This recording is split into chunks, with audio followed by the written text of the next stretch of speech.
All right. We are back.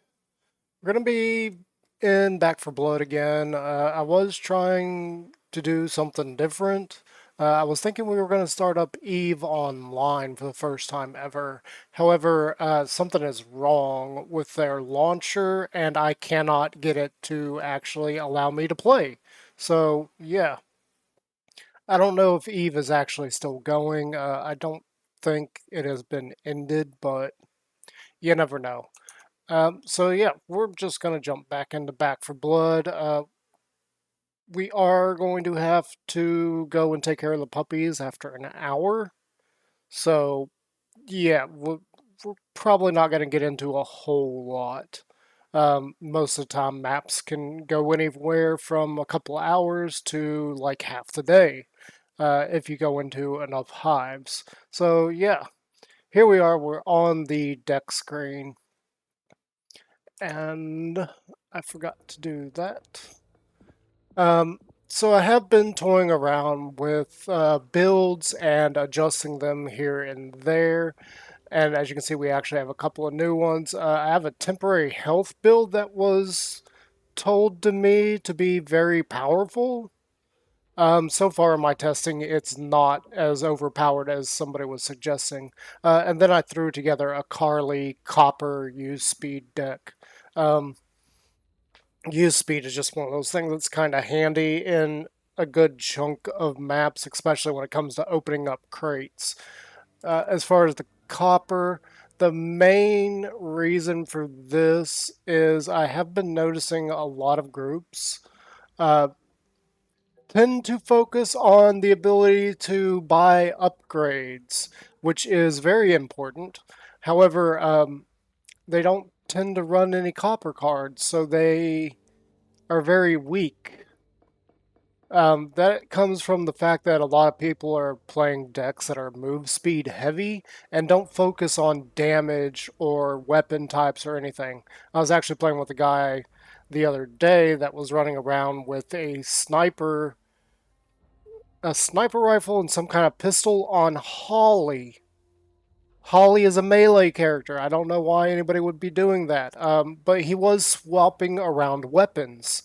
And if you've watched any of my stuff up to this point, you know that I tell you not to build decks with the purpose of swapping in and out of weapons. You need to kind of focus in on a particular type of weapon, mostly so that your teammates can actually evenly split up ammo. You do go through quite a bit of ammo, and having everybody on the same team using the same type of weapons is kind of annoying, and I really do suggest a couple of different things. First off, again, I am going to reiterate that you need a melee person on every team.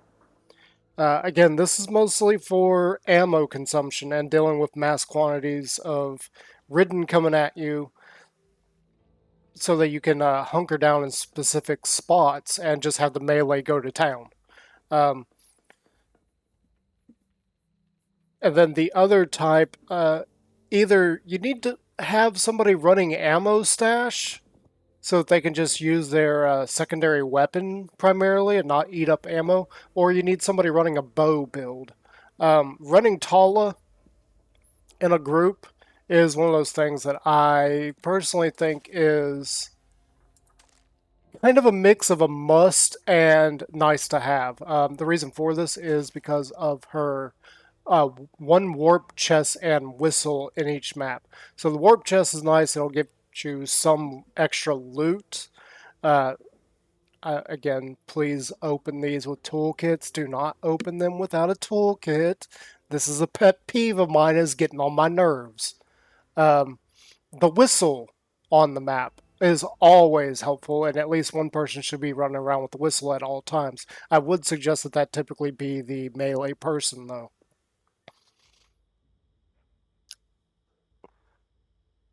Now, as far as others, like I said, yeah, I do suggest at least having one melee character, and the main melee characters are Evangelo, Holly, and Charisse.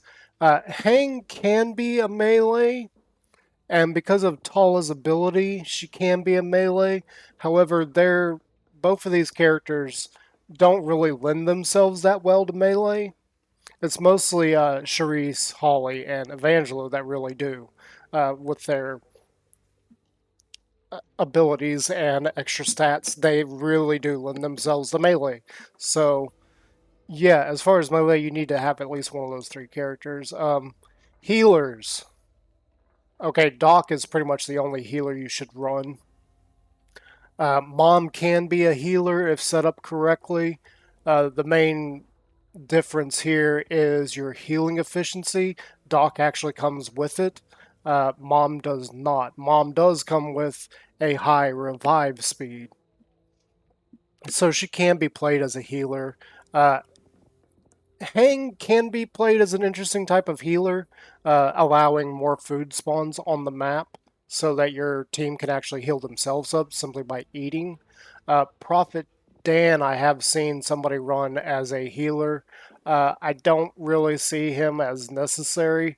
Again, Dan is a character that I just don't like. I don't think he's good enough to even be considered a character. A lot of people will probably argue with that because of his random buff, and that is part of the reason why I do not like him as a character in general, because it is completely and utterly random. You have no control of it, and it doesn't even last throughout an act, let alone a stage. Most people seem to think that this buff lasts the entire stage, and it does not. It's actually very, very, very flipping short. It does not last very long. Like, literally, when you see it on the screen and it evaporates, it's gone. I don't like seeing people play Dan. I don't like Dan as a character at all. Talia is much better with her extra damage that she does over time, regardless of playstyle with her. I do tend to prefer running her as a bow setup. I just kind of like that aspect. Um, Other characters like Evangelo, possibly Holly, could also pull off a bow setup. Charisse, not so much. She really needs to be in melee range to make use of her abilities. However, her abilities are a little bit less than Evangelo and Holly in terms of actual melee combat. The main reason I say that is she does produce armor for the team if she knocks off armor of mutations and even some of the base forms of Ridden, specifically the armored troops version. She can create armor off of that, so she does need to be generally used in a melee capacity. She is one of those that I will say you could use as any type because her abilities really don't lend themselves to any one thing. I do think she is much better for melee than anything else, though. Hang Hing, however you say his name, is so random with his abilities that honestly, I don't really think it matters much what you play Hing as. He could play melee, he could play DPS, he could play healer. He's not really good at any one of those because his abilities are so spread out. Like they don't have a universal theme outside of food. Um, yeah, he's a weird one. Definitely weird. I have seen melee food ration decks with him that really do work quite well. And in fact, we actually made a deck here for that specific purpose for team health and melee damage. Um, this deck actually might work a little bit better for Charisse because it does work with the bolstered health. Um, I don't like bolstered health. I don't like overhealing because it is effectively just temporary health. So it will go away eventually. And in order to even get that high, you have to stay at full health the entire time. And by full health, I mean like full health, no trauma damage. So really, the bolstered health and overhealing, I really don't like. I don't think it works that well. Um, It's just my opinion on that. Like I said, there was somebody I was watching their stream for here on Twitch that another viewer was suggesting some of the cards that are in this deck. They did not suggest everything. I just kind of mix and matched a few cards and then tried to hone it into an actual idea. Um, I don't know how well it's going to work. It really doesn't seem all that great. One thing you may notice if you're very familiar with some of these cards is we don't exactly have a lot of weak spot damage. It's just general melee damage. Um,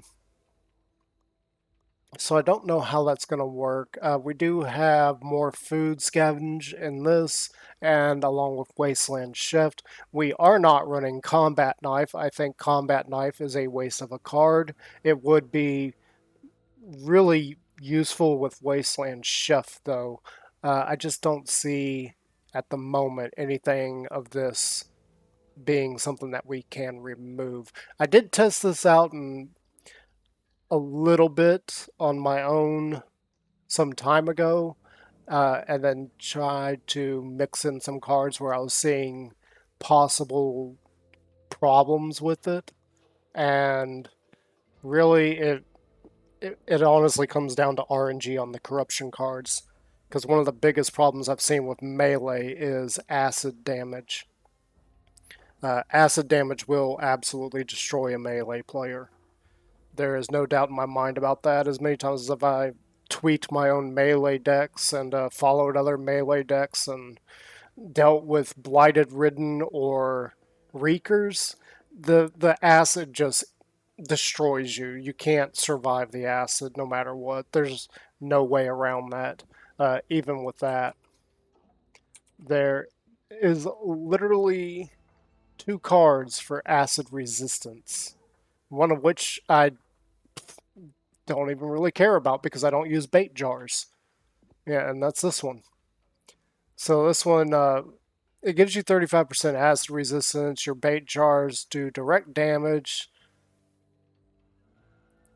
to the target and can hit weak spots. I don't even see why that's important. I don't really know the mechanics of the bait jar other than you throw it and the ridden attack whatever it splashes on. Team effect, killing mutations that are covered with bait has 75% chance to create another bait jar. Again, this is not something I'm even like slightly interested in. It doesn't sound that great to me. Uh, yeah, bait jars, I don't use them.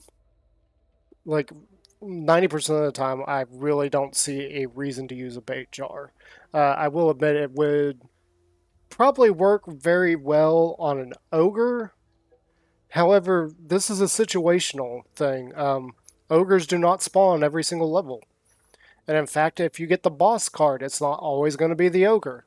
So, really, that's the only time I can think of to use a bait jar. So, this card would be very situational. I don't see a need to have that in your deck. This one, Scar Tissue. Take one less damage from all ridden. One less damage. That's not very big. 50% acid resistance. So I did try this in my melee deck. It made no difference whatsoever. Acid is still a big problem. So, yeah, that's some of the things I've got covered, and we just need to keep honing down and keep grinding away, see if we can get our Zawat skins. I still have yet to earn any of those.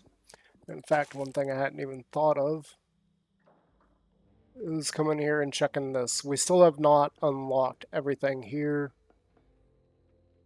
See, there's a new card that we have yet to unlock. I really don't care about the aviator glasses. But seems we're starting to run out of things to unlock, so we're just going to go ahead and purchase all of these and see what pops up next. I think the only skin that I have yet to get for a character is Hoffman's accountant for blood. I think that's literally the only one that I have yet to get. And then here we just got burn cards. Some of these I really don't care about. They're not really all that important. As far as burn cards, we still got a whole bunch. We are getting low on specific ones, such as the trauma card. Yeah, this urgent care. We are getting low on those. We got 31,000 points, so we might as well just go ahead and buy out all these. Yeah, we got so many supply points, and cards are just stacking up. They really need to start adding more stuff that you can buy through supply points. I'm getting way too many supply points. Mostly because there's not really anything to buy. I mean, the only thing to buy is burn cards, and considering you can only use one burn card per level, burn cards and supply points are just starting to build up. And one thing I really don't know why they did is why they added a whole nother currency to buy stuff through. They could have just left that as supply points. Maybe make it a little more expensive. I don't know, but I don't understand why they added another currency with its own special unlocks. So, yeah, that's one thing that's weird to me, and yeah, I really think the devs need to relook at that and change that a bit. Same for some of the skins for these characters. Uh, who's a good example? Let's go with Doc as an example. Okay, so we are using the Plague skin. This is an overall skin, so you just pick this and you get all of that. You cannot pick any individual pieces, and I absolutely love this for Doc. It is probably my favorite skin in the game. However, that is not what we are going to talk about real quick. So let's go and get her original. We're going to equip that just for a minute. So this is her original skin. Okay, very interesting, very detailed and everything. Looks great. All the combinations of things make a lot of sense. Like she's got a knee brace. Probably one of the reasons why I love this character a whole lot. And yeah, you can see it's good. Let's go into individual items and see the big difference. Okay, so first off, the basic shirt. So her backpack's gone, her jacket's gone, and then her belt is also gone. Yeah, I don't see why they couldn't have added more. And if we go through and look at these, you can see that it's a very, very, very, very, very basic change to the character overall. You're talking the shirt color change, and maybe there's some kind of decal on the shirt. I feel like they could have done a lot more with this. Like, I really think that their art department is falling behind. Like, I don't understand why they couldn't have made these a little more detailed. And we're going to skip over that one. But yeah, see, these are very, very plain. This one I have not seen yet in order to unlock. I don't even really know how you get this one. But here, we're starting to see a little bit more in terms of just the basic outfits. So this is a little bit better, but I'm still miffed at the fact that they took away her backpack, they took away her belt. So I don't really know why they did that. It's so plain and boring that's like, why would you even bother using some of these? The only exception to this is the total apocalypse skins, which, as you can see, changes the character dramatically. In fact, let's just go through and add all the total apocalypse stuff to Doc. Okay, so yeah, this really does look fairly good. I'm not a big fan of the hair on this one. It looks ridiculous in my opinion. But the pants, you can see we got a lot of detail in those, looking like they're sewn together in patchwork, along with some spikes there on the knee.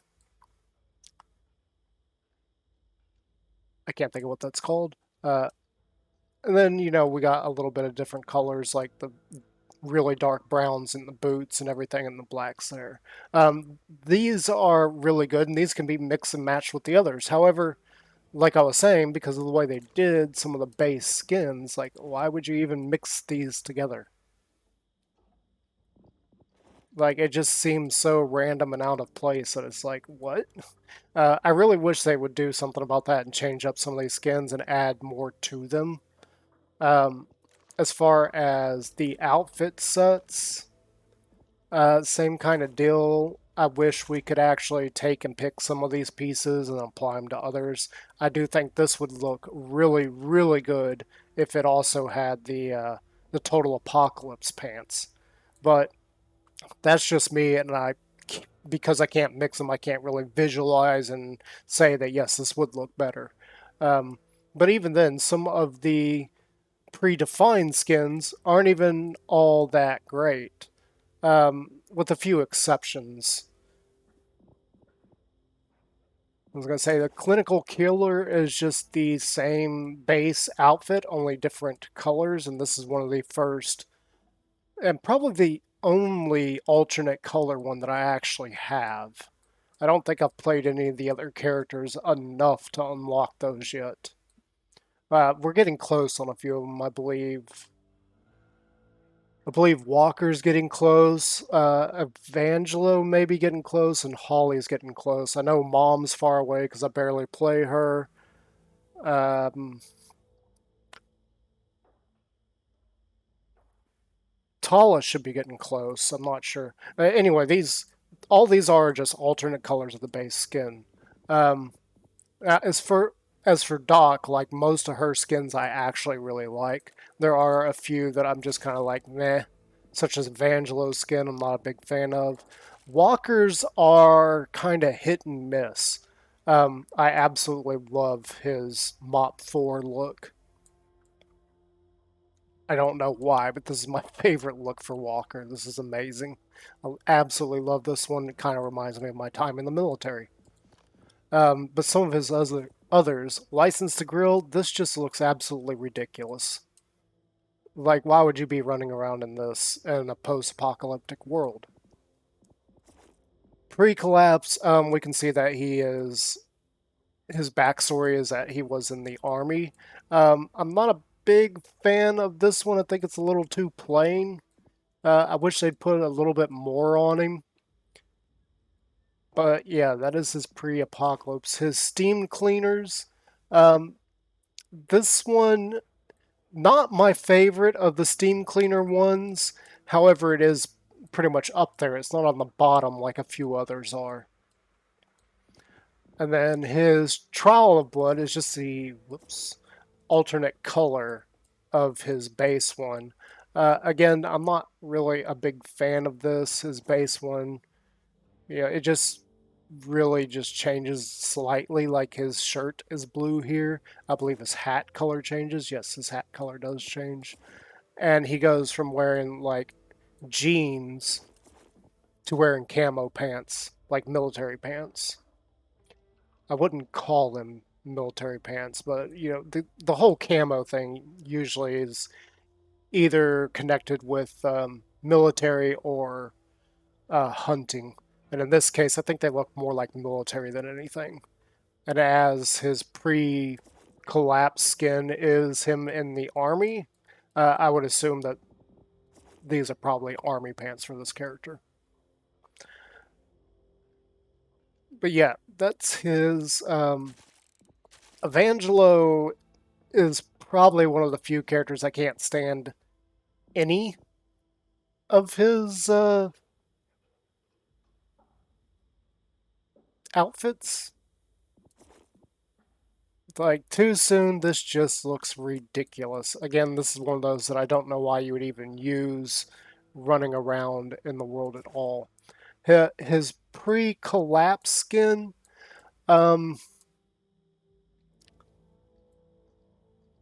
I'm just going to be honest. This looks like they stole the skin design from State of Survival.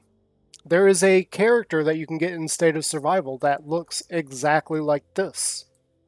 The only thing that is missing in this is that he's not in a crouched position. So I really feel like they straight up stole that from State of Survival? Is that the name of it? Hang on, I gotta pull it up on my phone. I actually have that game for mobile. I haven't really played too much of it. Yeah, State of Survival. It's very, very boring, to be perfectly honest. But yeah, I feel like that skin is completely and utterly stolen. This is his mop skin. Um, yeah, I've never seen a mop suit like that. Now, maybe if he was associated with like medical, I could see it, but it just, I mean, even his forehead being completely exposed there, just this one is probably the worst of the mop skins, in my opinion. Um, License to Kill, very groovy looking skin, but again, this is one of those I don't really see this character actually running around out there. And I got a feeling they tried to go for kind of a hmm, hitman character, not the agents, but the ones that oppose them. I can't remember the names. But yeah, those guys. And then again, his Zawat skin is probably my favorite Zawat of all of them, and we have yet to get that. I do think his Zawat is the best out of all the characters. Battle Hardened, not a huge fan of his Battle Hardened. Again, I do think these two are probably the best of his. We're just using the Steam Cleaner one for now because we don't have those unlocked. As far as the steam cleaners, I think his is probably my third favorite. My first two being Doc and Carly. I absolutely love their steam cleaner ones. Um, Speaking of which, let's go over and look at Holly. So I've got her on the Jammer outfit. Probably my favorite of hers. Not really sure why, to be perfectly honest, because it's not really that impressive looking. I do think some of her others look a little bit better. However, she probably has the worst steamed cleaners skin of all of them. I am not a fan of this one. I don't know what they were thinking with this, like having a steam powered robot kind of look, but this just looks like they straight up copied iRobot. One important thing that I did notice and think is very odd, and if you can see it, leave it in the comments. Her eyes. Her eyes are flesh toned. I don't know if you can see that. But she's still got flesh here, so I don't understand why they made her completely steam powered then if her eyes are still there. And you can't really tell if that's makeup and this is just makeup on top of like that white ceramic look. I do think she has the worst of the steam cleaners. And I see a lot of people use this one. Uh, Honestly, it looks hideous. I'm not a big fan of this one. I don't know what the creative team were thinking with the skin. Okay, pre-collapse. Okay, so she was a softball player. Probably a little hint at some of her personality there. Uh, yeah, it's a softball player. So, yep, that's that. This is her mop gear. Um, this is more like what you would see with the CDC and in most movies with this type of gear on. Um, yeah, that's hers. Again, not really a huge fan of it. It is very plain. Luckily, you can't see the skins at all. No Mercy. This is one of hers from the Totem Shop, and it is one of my favorites of hers. I didn't even realize that I actually unlocked this one finally. But yeah, it's one of my favorites of hers, but it almost makes her look like a rioter. I actually don't mind it, and I can't even read what's on her shirt. Here's her Zawat skin. So her Zawat skin almost makes her look like a riot officer. Some of them do, but hers is most notable that she looks like a riot officer. Then you got her battle hardened. Um, Not a huge fan of this one. I think it's probably because of the yellow. I just don't like the yellow. It stands out too much. Plucky in Pink, this is one that you get for playing her so much, and this is an alternate color of her original. Really, this is like pretty gaudy looking. Like there's just too much purple and pink in this one. Luckily, you cannot see the skins when you're playing as the character themselves. Mom. So Mom's pre-collapse is probably her best skin. I think it is absolutely amazing. Makes her out to be like a biker. No idea which biking gang she would probably be from. I'm thinking with the angel wings, she's probably a Hell's Angel. This is her steam clean, so she's got a very pilot look. Um, yeah, it's a pilot. That's all I'm going to say about that one. Um, yeah, I got nothing to say about that. It's just so bad looking. Okay, so this is her mop setup, and this is more like this is something you'd probably see like 20, 30, 40 years ago with this style of gas mask and everything. This is very old school feeling. And yeah, that's hers. Again, it's very uninteresting. And the main reason why I actually like Walker's is because his helmet is very detailed and interesting looking, whereas some of the others aren't. Uh, Mom's tough as nails skin. Uh, yeah, it's just kind of bland. Mother Earth. I believe this is her alternate color skin. Again, not very. It's just an alternate color of her main one. Her Zawat skin almost looks like she is.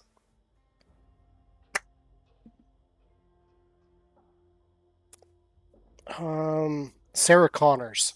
She almost looks like she's Sarah Connors with that skin. I believe it's even more so with the battle harden. You really get that Sarah Connors feel, like she's out to destroy Terminators. But yeah, I feel like they should add a lot more skins to these characters, especially some of the new ones because they don't have much. Talia literally right now only has two outfits. That's her main outfit and her alternate color one. Um, Talia as a character is probably the most detailed of all of them. I think she has the most going on visually. It makes her very interesting in terms of a character design. Um, Dan, we've got him on that, on his steam cleaners. The only reason I picked that one for him is that it's something other than his base one. Dan's is he reminds me of a hobo, to be perfectly honest. Like he looks like a homeless guy. I'm not even joking. Like he's got mixed match boots. He's got holes all throughout his jeans. His jacket is all tattered up and everything. And then he's got this kind of Freddy Krueger shirt going on. And notice that we got one sleeve torn off here, and this one's still intact for the most part. It looks like it's about to be ripped off. And then his bag is a pretty standard camping bag. Yeah, he's very plain, and his elementary is basically the same thing, only a different color. Again, we do see the mix match boot and shoes. And this one, in fact, it's a shoe instead of a boot. Like the other, his original is actually. Oh no, it's still a shoe. I could have sworn that was a boot. But yeah, that's his alternate, and like really, I feel like they need to add more, especially considering in the item set he doesn't even have a different head at the moment. He's only got the one head. And then using the item sets, he just looks like that dad that you know if you cross him, you're probably not going to see tomorrow. That's just what he looks like. Charisse is also pretty bad in terms of skins available and styles that you can pick out for. Not a real fan of any of her stuff. I think she just looks ridiculous as a character overall. And I did have the Steam Cleaner one because I thought this is probably the best she's got. And considering we haven't even unlocked anything with her yet, it's really the only thing worth using on her. Hang is pretty much the same way. He does have some interesting outfits, um, but I'm not really a big fan of them either. So this Casual Friday just changes up the color and makes it look a little bit more casual, like he's going on a safari or something. His pre-apocalypse, he's got him and Doc have the most bizarre pre-collapse skins. Like it shows them as basically punksters. And of all the characters, that's the two that I just find the oddest among them, especially considering how much older Hing is than the others. I think he's closer to Mom's age than any other character. Jim, we've got him decked out in his Total Apocalypse stuff right now. That is probably my favorite look for him. Some of his outfits are kind of hit or miss. Pre-collapse, we can see that he is a Marine. It looks really, really good, but I feel like it's too clean for playing in Back for Blood, so we go with the Total Apocalypse. Huckleberry is odd. I don't know why you would want to go as a sheriff. I have seen people play this skin, and that's perfectly fine. I mean, use whatever skin and combination of items you want. I'm just talking in general, in my opinion, as a creator, as a designer. I think this is really, really good, but really, really odd at the same time, considering that there's no other character that really matches in. This is supposed to be his Steam Cleaner one, I believe, and it really doesn't feel like he is from a steampunk styled world. So he's the odd man out in that situation. Unfazed, this is his mop gear. Uh, yeah, again, we got kind of a CDC kind of look to him. It's interesting. Grizzled huntsman, so they made him look kind of like a Russian hunter. Yeah, or maybe an Alaskan hunter. I mean, whatever it is, that's that one. His battle hardened. I every time I look at the skin, all I picture is Duck Dynasty. That's all I see is Duck Dynasty. Anytime I see the skin, I just feel like I'm looking at possibly one of the brothers from Duck Dynasty. Off the top of my head, I can't think of any of their names, which is weird because I used to love watching Duck Dynasty until they were kicked off the air for reasons that I, alongside with them, completely disagree with. This is a Zawat skin. This one to me feels like kind of like a haggard, like a marine that has now gone into mercenary work or um, protection work. Like he's a bodyguard. I really do like this one, and it is definitely one of my favorites of the Zawat skins. I mean, I can't say enough about that one. It's great. And then here we just got the alternate color of his base skin. And then for Hoffman right now I'm just using a combination of things. Like we got the pants and jacket as the Total Apocalypse. I'm not a big fan of his head of the Total Apocalypse set. it's very plain and boring compared to some of the others that have interesting things going on. His is very boring. So just to be a joke with Hoffman, we have the Santa cap on him. We also have masked up, so you can put him in a gas mask. Fold again. Yeah, if you know anything about the character of Hoffman, that makes a lot of sense. I do think it looks a little bit ridiculous. So we got sunglasses for him. Navy specs, you can't even really see those that well. And then ruby specs. Obviously, the two ruby and navy change the color of the glasses. As far as his outfits,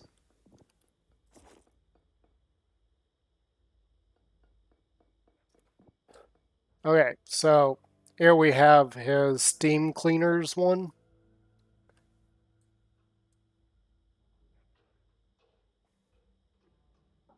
And I think the only one worse than this one is Holly's. Not a big fan of it. It does fit the steampunk style very well. Don't get me wrong.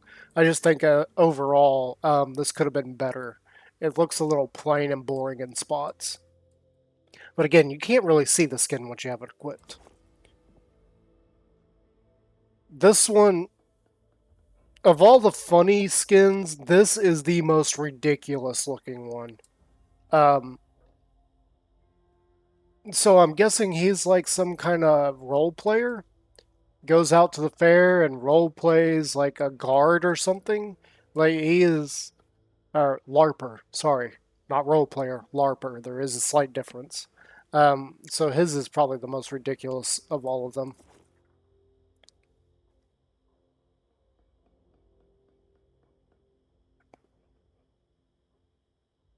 Yeah, yeah, that's his mop gear. Um, Honestly, this looks like he's wearing a bee suit. This one of all the mop gear ones, protecting yourself from any kind of disease or anything, or chemical attacks. This one is the most ridiculous and is by far my least favorite. It definitely looks like this is a bee suit and he's wearing a gas mask inside of it. Um, Considering how these go on, I don't even really know how you'd get the gas mask on inside of that. I guess you could put the gas mask on first, then climb inside the suit, but still, that is probably the worst of all of them. Accountant for Blood, we haven't unlocked. This is, again, it's, yeah, I'm not a big fan of that one. It's just dumb. I don't even, I assume there's some kind of joke with that, but whatever. It's very bland, very boring. Battle Hardened. So we got kind of a Rambo style along with a little bit of Spartan gear. So the armor here really echoes the look of a Spartan, and overall, this is of the battle hardened ones. This is probably one of my favorites. This one's really good. Unfortunately, we have not unlocked any of the battle hardens. Zawat,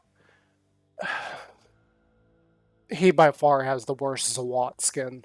Um, he's just a heavy set dude in body armor, and he's got body armor everywhere. I really feel like they overdid it with the body armor on him, and the fact that it really accentuates that he's heavy, that he's big. Let's just go ahead and say it, that he's fat. It really it is the most ridiculous one. Like even going as far as having a cup on him.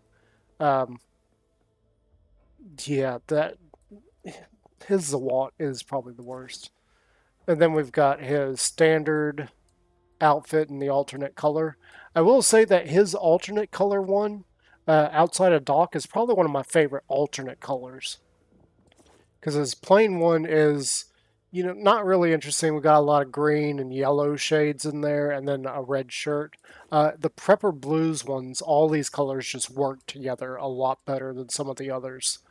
So we got like a really lightly tanned brown kind of color on the pants to a darker, not really brown, but kind of somewhere in between a brown and a gray vest that echoes the olive green of all the packs that he's got on his belt, along with the backpack. And then we've got a nice blue shirt, plaid. It's not really plaid, but it's just got some stripes on there. Plaid's the closest thing that came to mind. But yeah, this one of all the alternate colors is probably one of my favorites, only second to Doc's.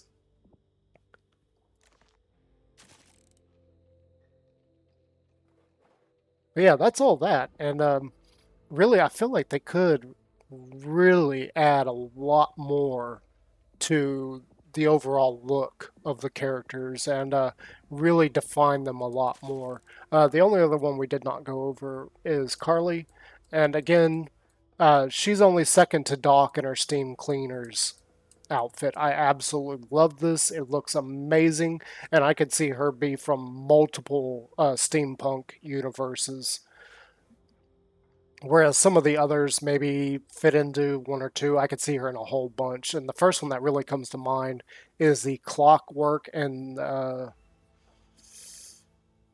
can't think of the name of the series. It's Cassandra Cain. She did Clockwork and I want to call it City of Bones.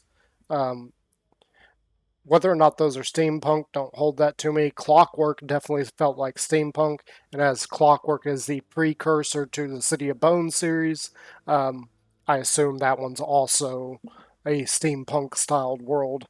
I do have all the books for those, I just have not read them yet.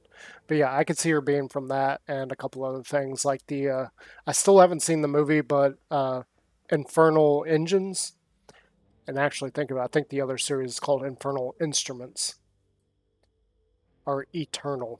No, I think it's Infernal. But yeah, I could definitely see this character in this skin being from those worlds. And those are really the only ones that come to mind. I do have the one by Jim Butcher. I've only got the first book, Wing Class or something. I don't have the book sitting near me to actually say the name. But Jim Butcher's series is also steampunk, or one of his. He has three series that I know of. I actually fell in love with Jim Butcher for the Dresden Files. So if you're a Dresden Files fan, hey, welcome here. Welcome to my chat and everything. And I'm really looking forward to book 17. I don't know when it's coming. We haven't heard any news. Uh, if you are a Jim Butcher fan, and we're getting kind of off on a tangent here, there is something to look forward to that I have been scrounging around reading about things and watching interviews. Apparently, Jim Butcher is like, Dresden has got to get involved in time travel shenanigans because he's such a goofball. Why not mess around with time magic? So I'm looking very forward to that. That's going to be interesting. I love to see how Harry Dresden interacts with the past and see what kind of shenanigans he can get into in past exchanges, past experiences. I'm really wondering what Jim Butcher's going to do with that.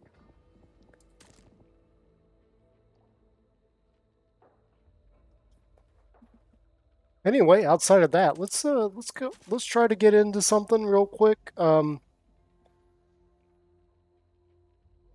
not. We are going to take a little bit. We're gonna go ahead. We're gonna take a break. I need to get the dogs out, like I said. So we are about 9 minutes, roughly 9 minutes ahead of when I said we were going to take our first break. But again, I do need to get the puppies out. So I will be right back.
Alright, we're back.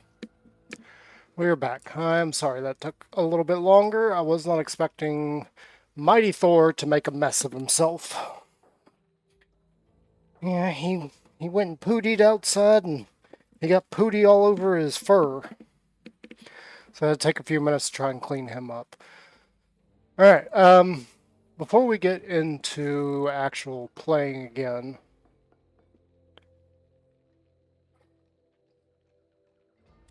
I want to mess around with something. I don't know what. So let's just take a look and see and pick. We're gonna pick something to try and play off of.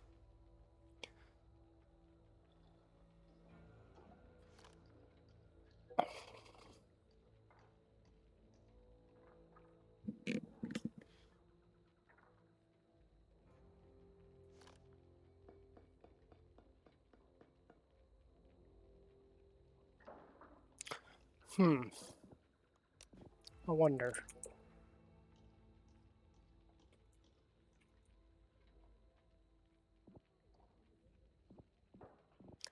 Okay, so team effect. 50% revive speed, 10% trauma, reduce in-cap trauma.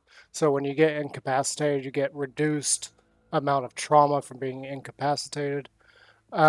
Revive speed gives a team effect of plus 15 healing efficiency. 10 stamina, 10 or 10% stamina is 10% stamina regen for the team. When a horde is triggered, we're going to stay away from those. Team effect, gain 25 copper per success. So this is disarming security alarms of all types.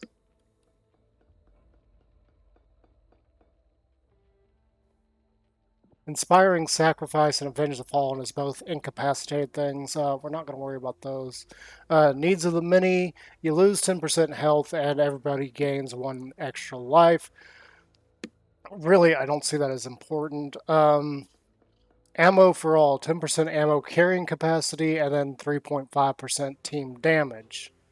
So that's an extra 3.5% damage for every single member. Again, not something I'm really thinking is important. Amped up, gain 20 health anytime a horde is triggered. More than likely, you're going to lose more than 20 health. So I don't see that as important. Yeah, this is the bait jar. This is the pipe bomb for incapacitated. This is explosive damage and explosive resistance for the entire team.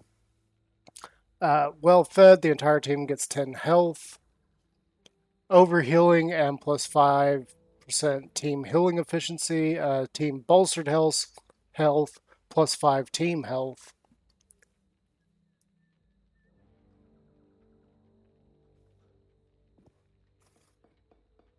So the entire team gets to carry an extra offense, an extra support for minus 5 health and minus 10 health, or percentage, 5%, 10%.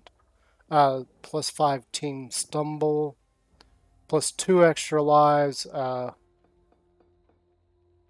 plus 10% reduce in-cap trauma damage. They really changed this card. This card used to be, it used to cost you copper. They removed that. And it used to only be 2 extra lives for copper. They've added this team effect to it.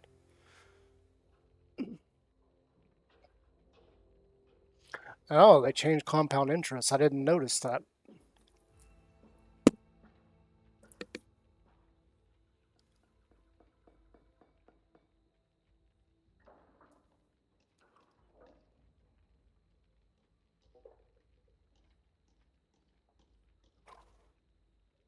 Okay, so each cleaner gains 5% of their total copper in each safe room. So however much copper you get 5% more of. Each team member also gains 100 bonus copper at the start of every level. Then we have a +1 team quick slot inventory.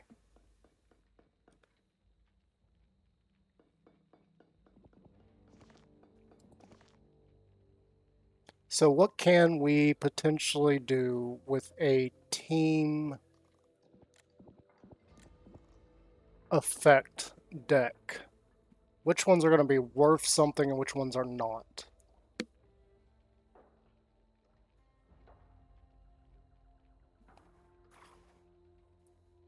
Okay, so off the top of my head, I'm thinking Rousing Speech is going to be worth it. Yeah, because every time you revive somebody, they get an extra 10 health. This gives the entire team plus 50% revive speed and reduces the trauma associated with being incapacitated.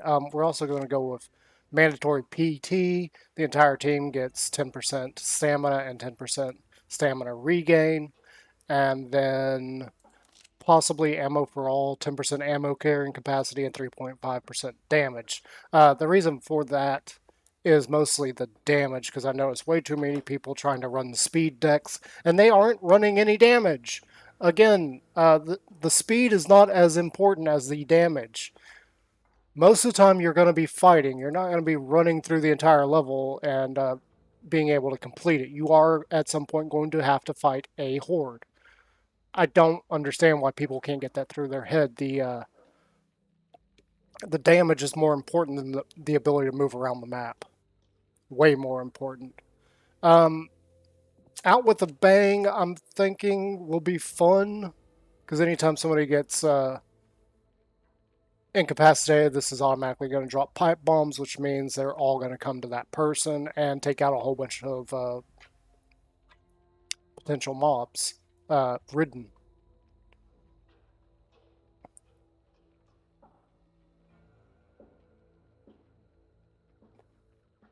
I don't see the bait jar as important. I don't see the bomb squad as important. Well fed is only 10 health to the entire team, so that's not a whole lot.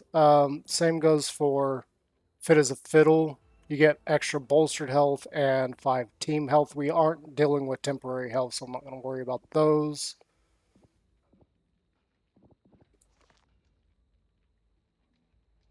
I'm not too interested in medical expert because we are not building a medical deck. We're just building something odd.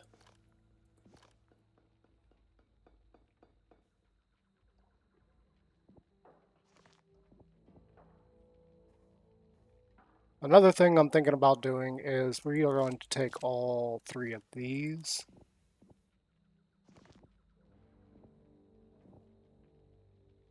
Yeah, we're going to take all 3 of those. We're going to take compound interest and share the wealth. That is going to give copper to the entire team based on how much they already have and give them an extra 100 copper. So that's going to be it for those. Now, as far as our own character, what are we actually going to do here? There's a few different options. We could mix in a little bit of melee, but I feel like with only 6 cards remaining, we're not going to be able to put that much melee in.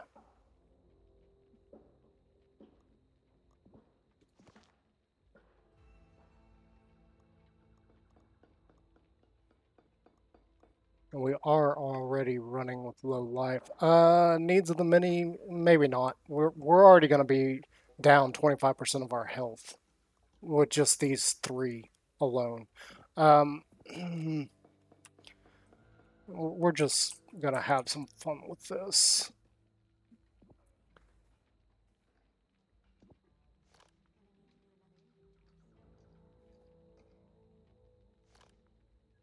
And actually thinking about it, I think I know what I want to do with this. So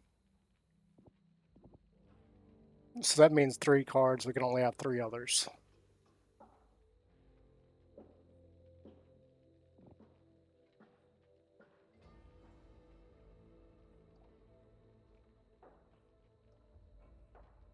We can only have 3 other cards.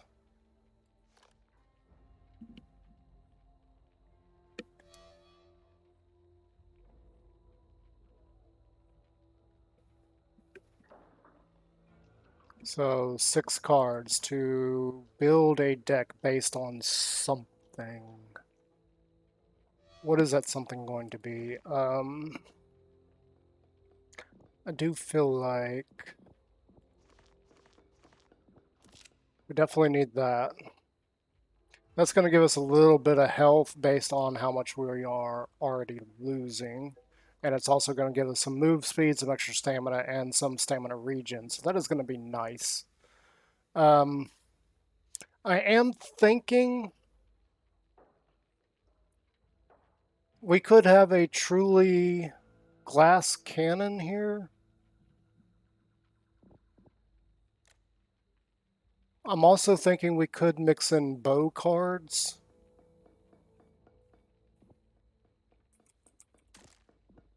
Whoa.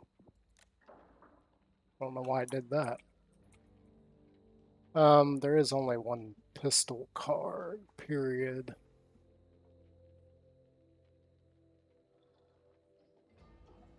I don't think we can get away with doing melee. We do want grab.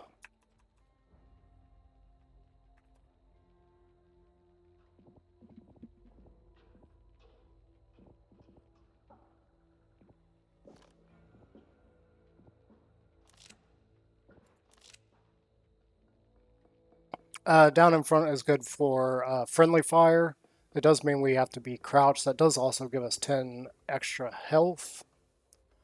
Patient Hunter is always my go-to for damage in any solid deck, regardless of what weapon I'm using.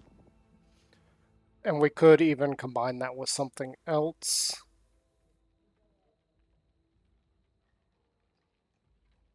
And I was thinking of doing a certain combo, but I am seeing a big downside. We have 2 cards left.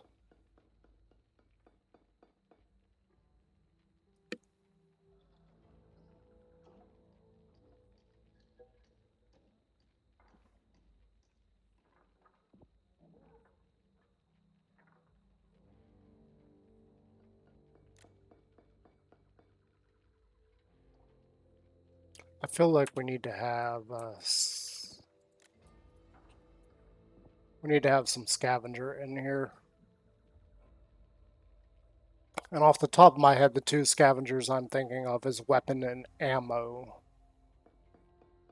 because that would be beneficial to the team as a whole. Yeah, let's just throw those in.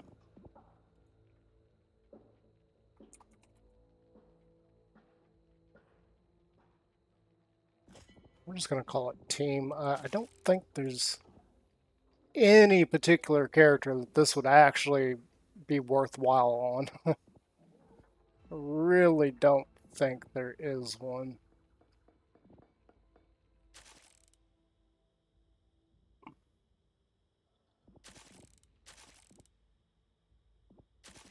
She's got one thing about Tala, she's got the oddest team bonus of all of them. It might work for Hing, come to think of it.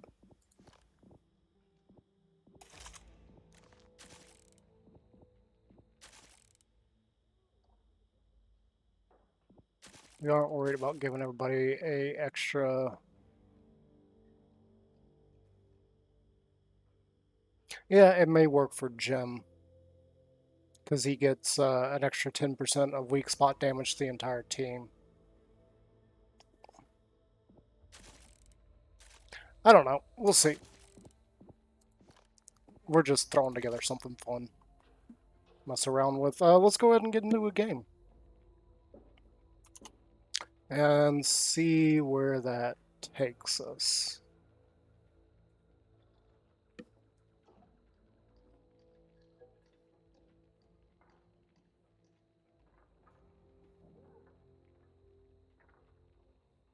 So I really don't know how. We're not building a deck for the purpose of winning. We're just building something to dick around with, basically. Excuse my French. Not that anybody's probably going to care.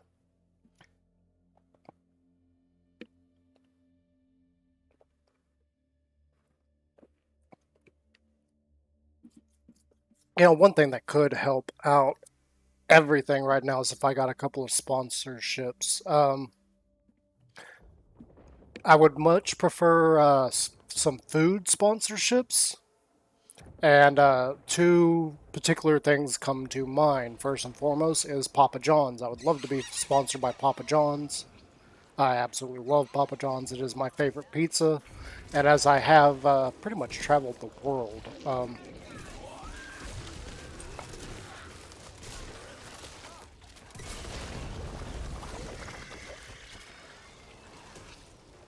there really is no comparison.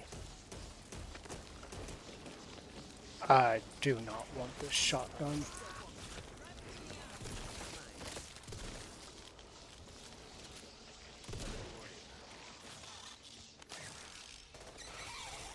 I'll take the Express over that any day.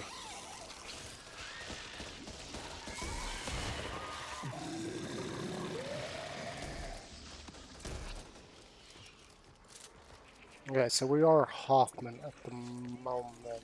We got Razor Worms. And I'm guessing these idiots don't know what the, yeah, they probably don't know what the flamethrower is meant for.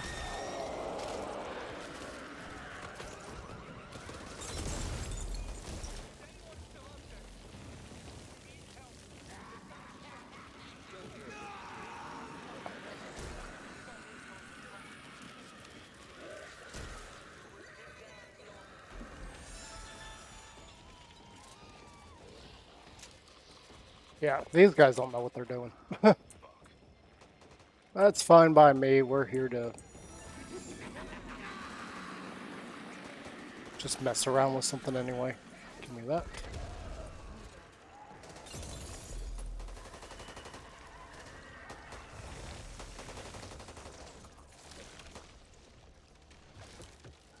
And again, it looks like we got people that are trying to speed run, so they are moving.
Yeah. And most likely these guys are also running through the... I don't know, I'll take that.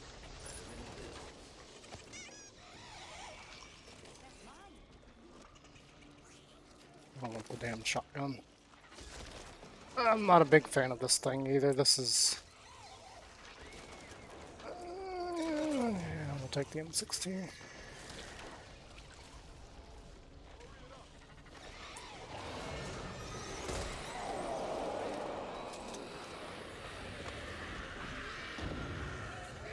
I'm just going to shut that.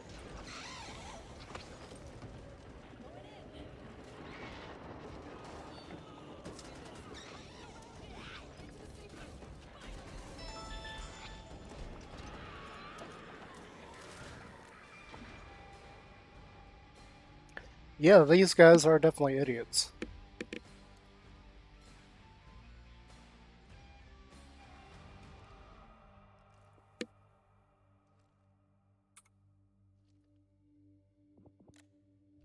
I don't know why they didn't grab the flamethrower and start clearing out the razor worms. And I've seen one too many people use a flamethrower for purposes that it's not meant for, including fighting the horde.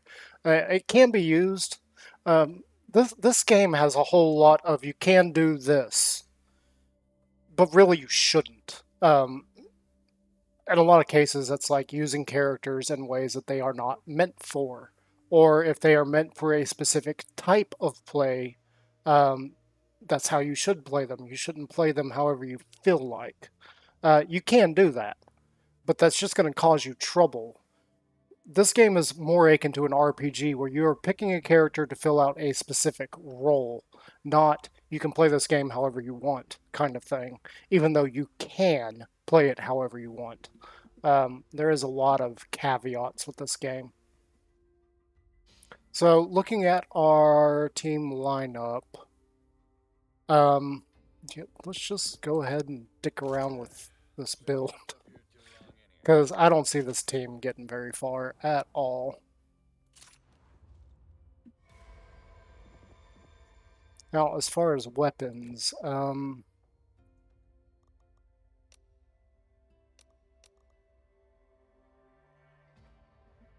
didn't really specify any type of weapon that I want to use.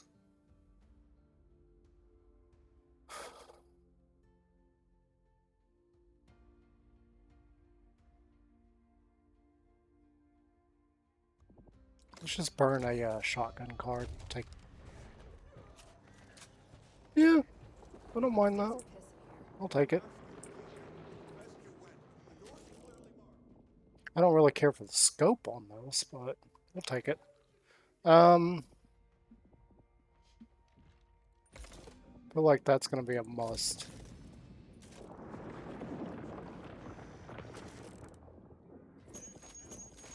There's one I'm not going to be using.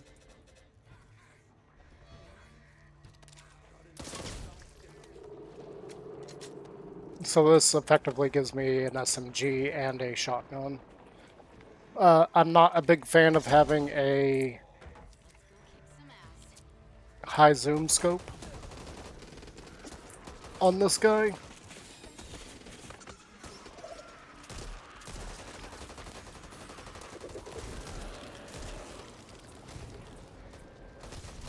I mean, this is a shotgun. Our spread's gonna be kind of dumb, so...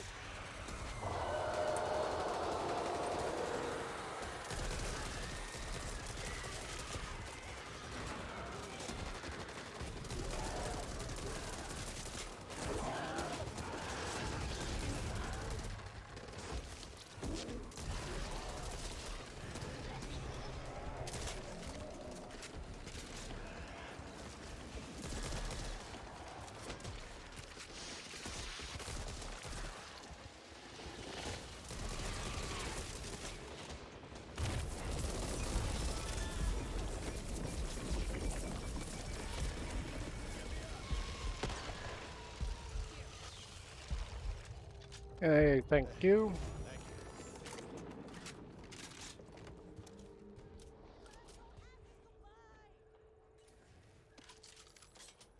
I don't know why you were throwing that way out there.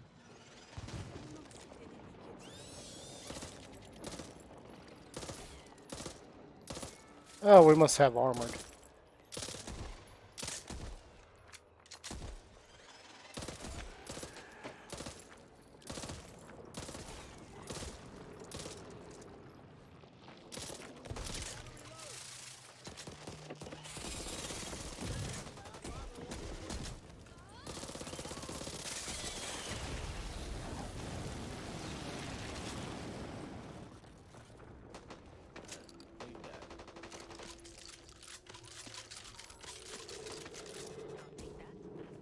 And we're already pretty low on health, but that was kind of to be expected. We're just using a deck for the hell of it.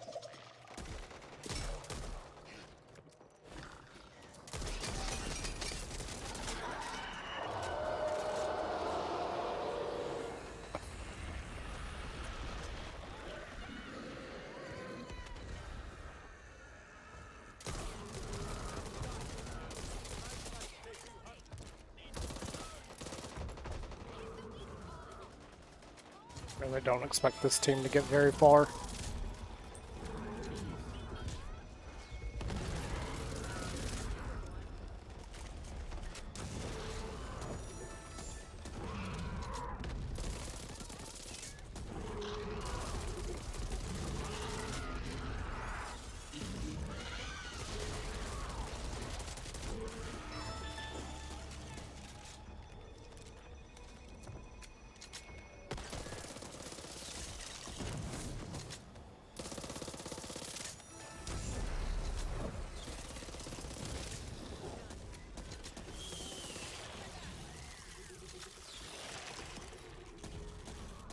I cannot see it from over here.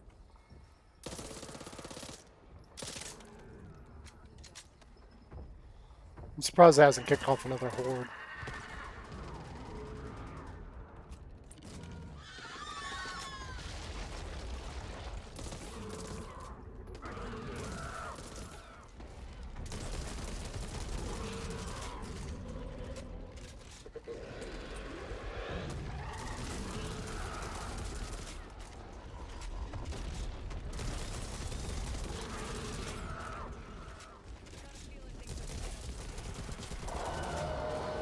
There we go. I was wondering when I was going to do that.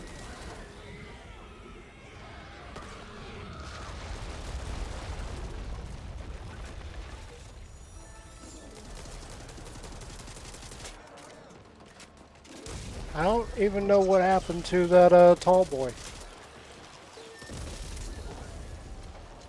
We definitely had a tall boy jump in front of us.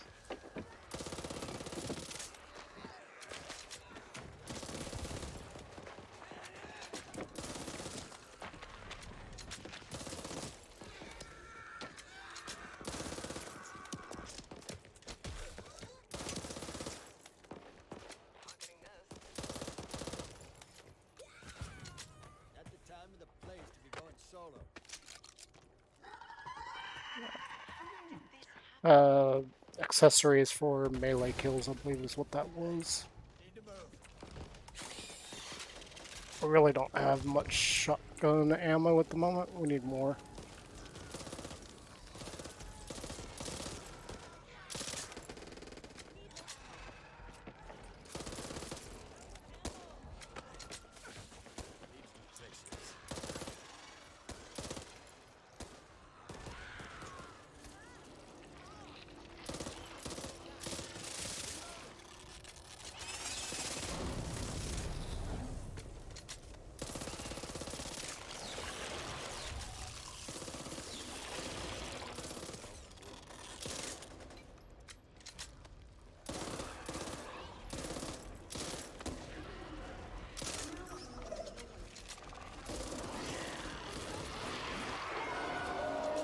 Oh, great, sweet.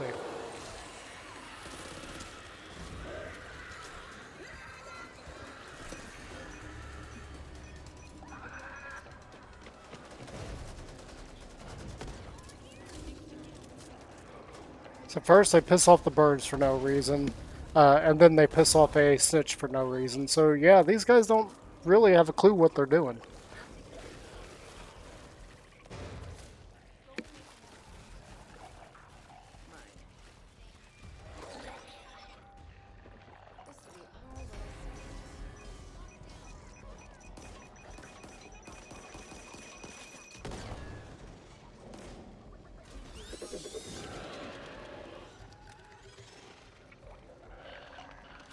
Yeah, he's checking that door. There's nothing in that door. There's never anything in that door.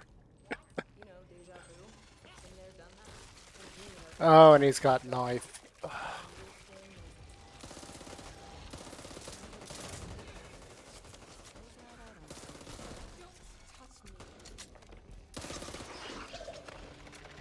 Completely missed that. That is what I was actually after, was the shotgun shells. I hear a sleeper somewhere. Yeah, we don't have more ammo carry.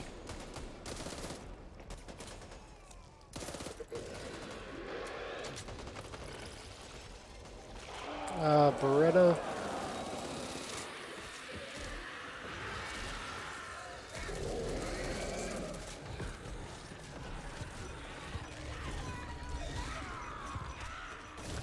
Yep. I just got killed by my own teammate.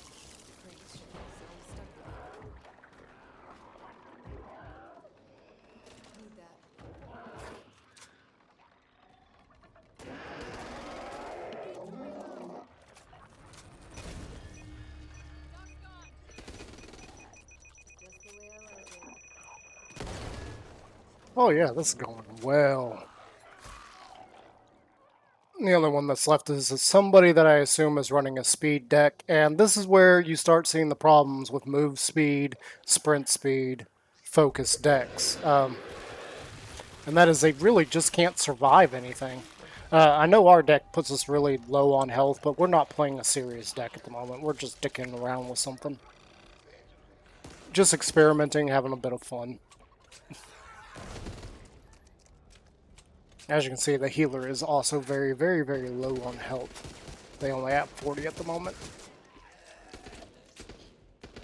And judged by the fact that these two players also... Well, that is an expansion skin, so there's no telling, but they are using Knife. I have had people argue with me that Knife is worth taking, and I don't think they understand my argument as to why Knife is not worth taking. The main problem with Knife is that the Knife really only works on base Ridden, the ones that you are seeing them fight right now. It doesn't work very well towards dealing with mutations, and even the later versions, it will not one-shot any longer, and really serves no purpose at that point. Again, much like the move speed cards, for Knife, I only recommend grabbing it if you just happen to find it in the map. Don't have it in your deck. It's not worth it. Having it in your deck just signals that you're a noob, because you're thinking you rely on that. Most of the base Ridden can be pretty much killed in one single hit.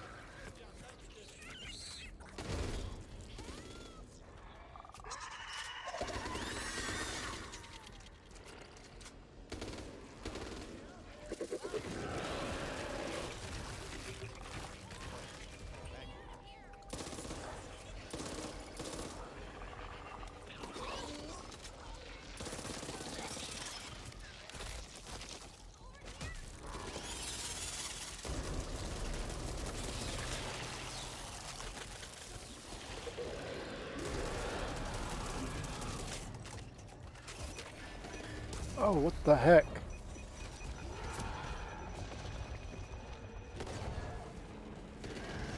Where was the lobber?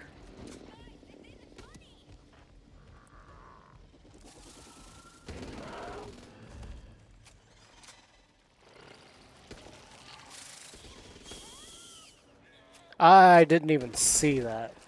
Just instantly dead.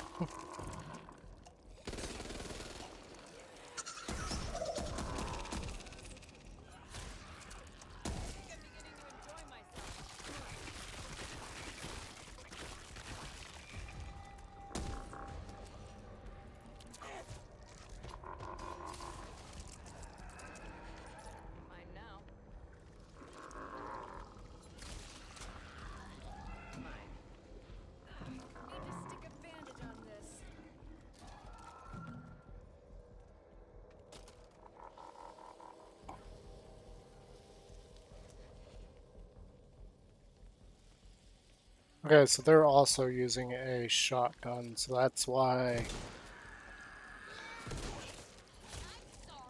And we got a Holly player using dual primaries instead of a melee weapon. Okay, so shotguns are in short supply. We don't want to be using shotguns.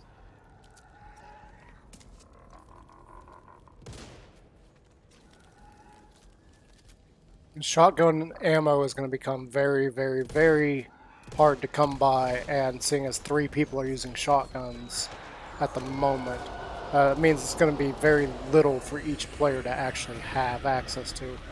I don't know what that player's doing.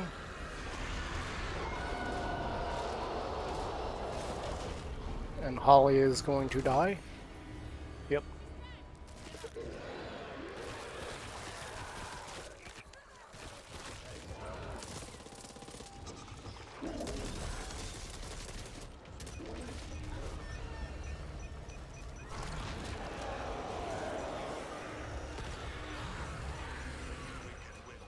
So basically what you see there is that the move speed person really wasn't doing much other than being able to move around very quickly.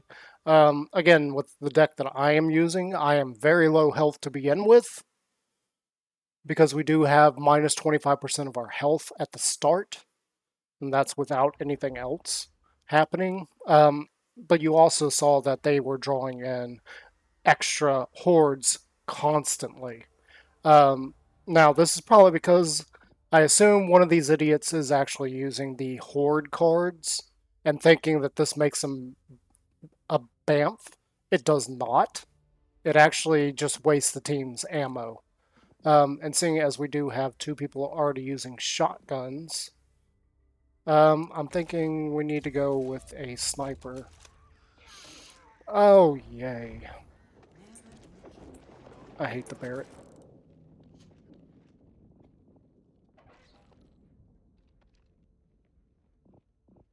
And nobody was smart enough to actually buy a toolkit either.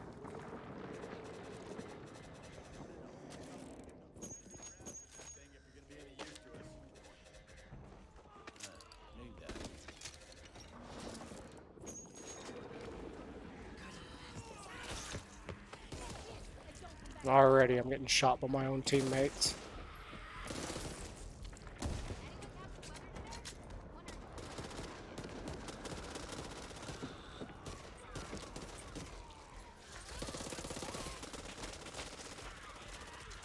Now, this is not like Call of Duty Zombies where the knife is going to be an invaluable piece of equipment. It's actually a hindrance more than it is a help.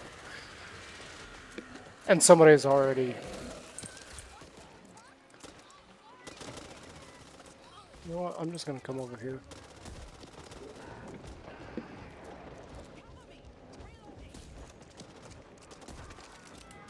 I don't even care if somebody purposely scared off the birds. Summoning in a horde. Like, really?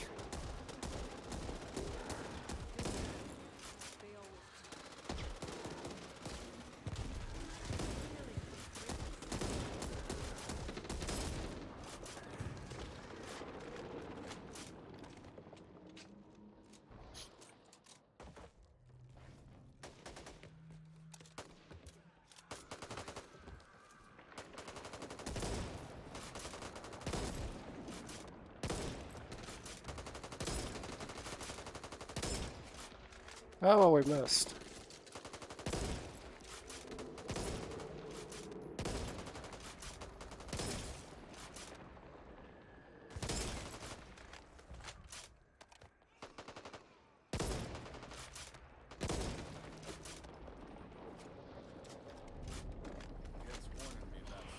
Here comes the horde, here comes the ogre.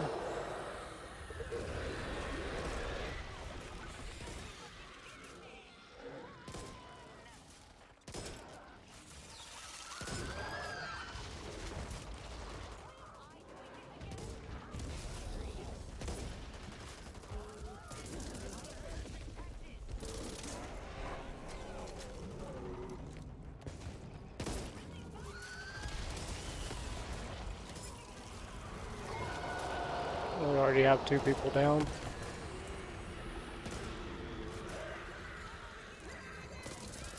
Already.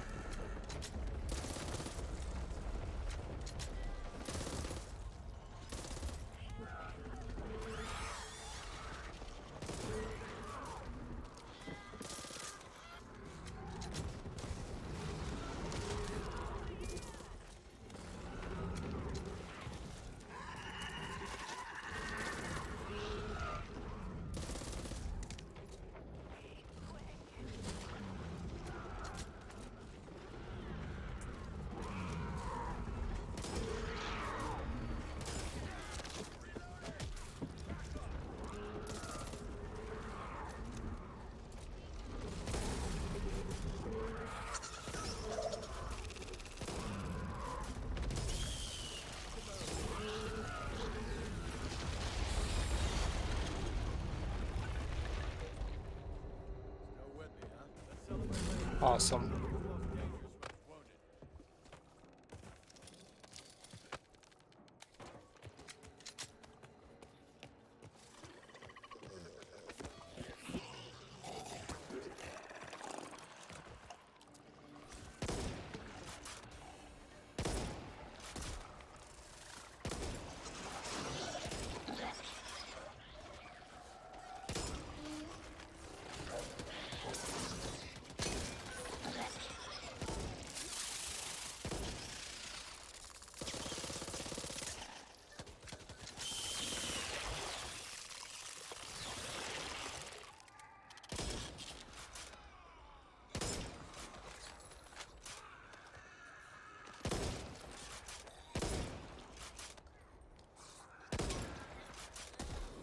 I guess I hit the pole there.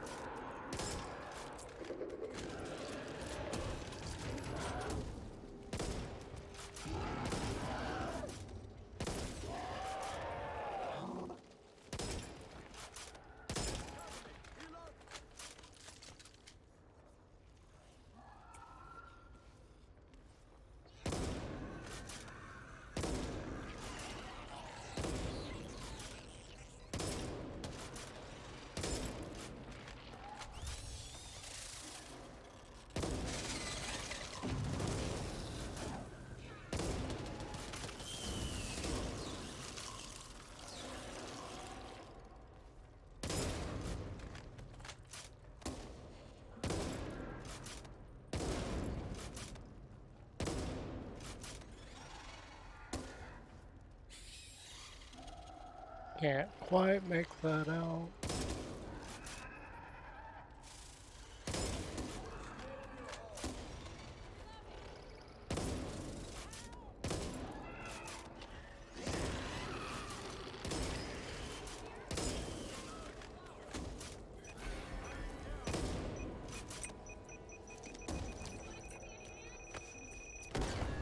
Oh, actually, I don't want to give you a hand.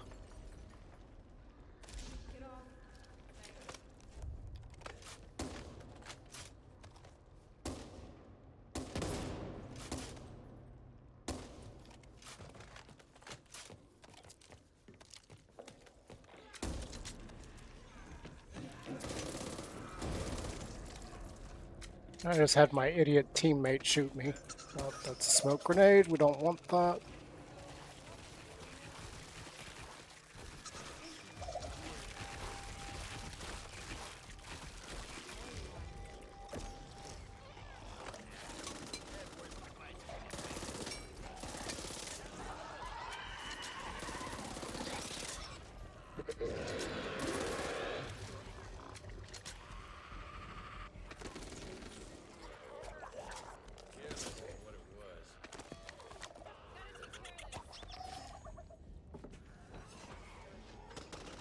Another smoke grenade.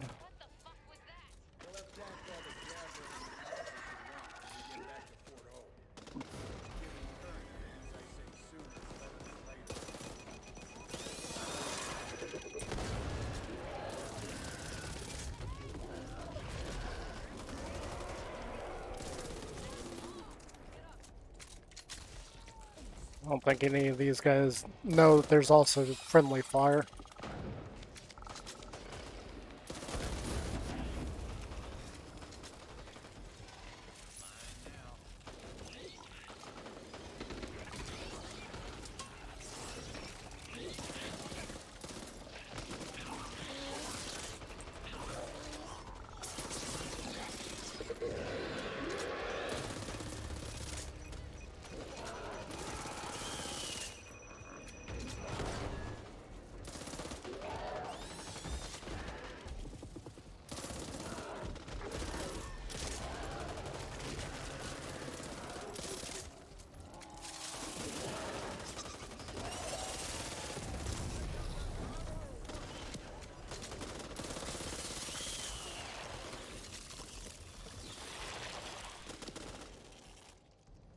Reload speed with shotguns we're not worried about.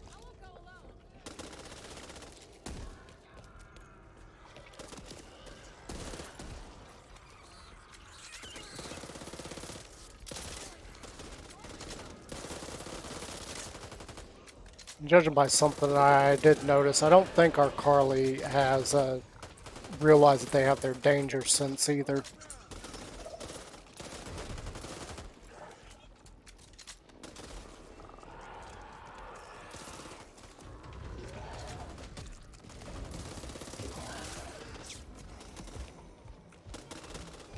Where is it? Me? Why me?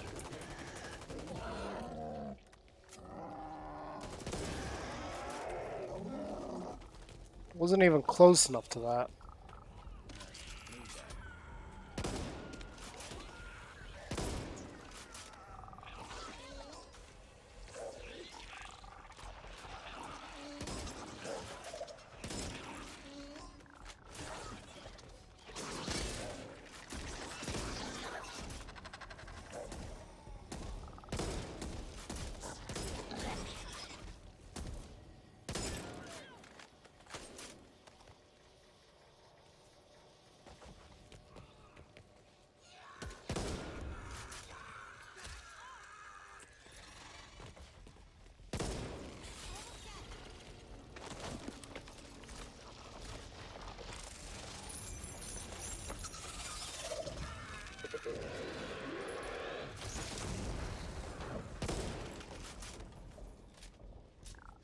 And I am currently hurting for ammo, so...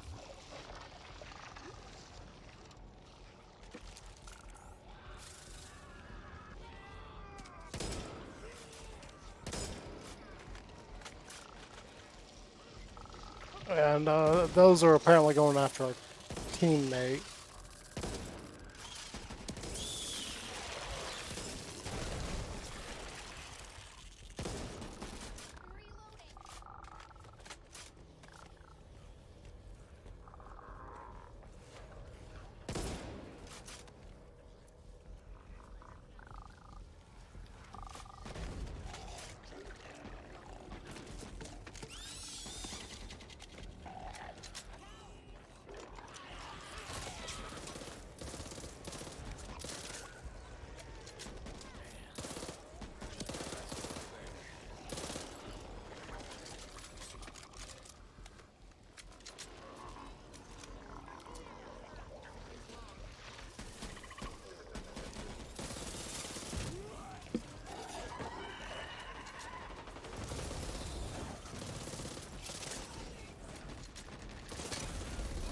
Can't see.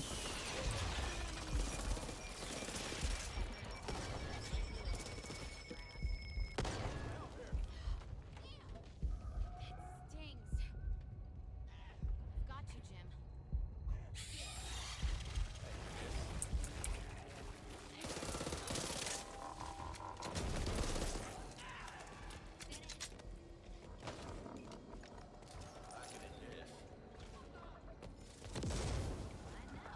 Hang on. Yeah, no. I was thinking somebody may have a high zoom scope. Hang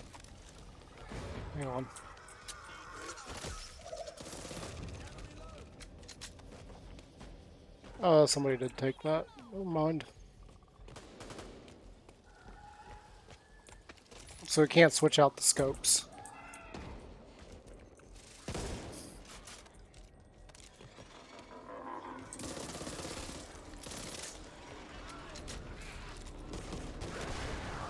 Here it comes.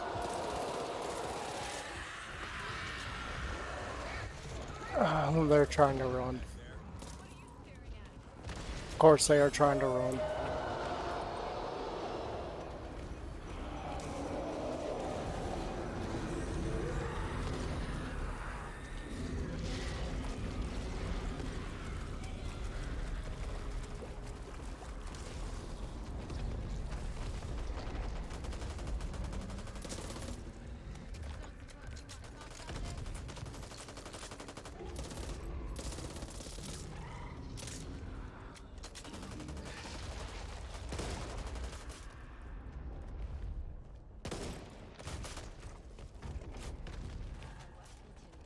Let's get out of here.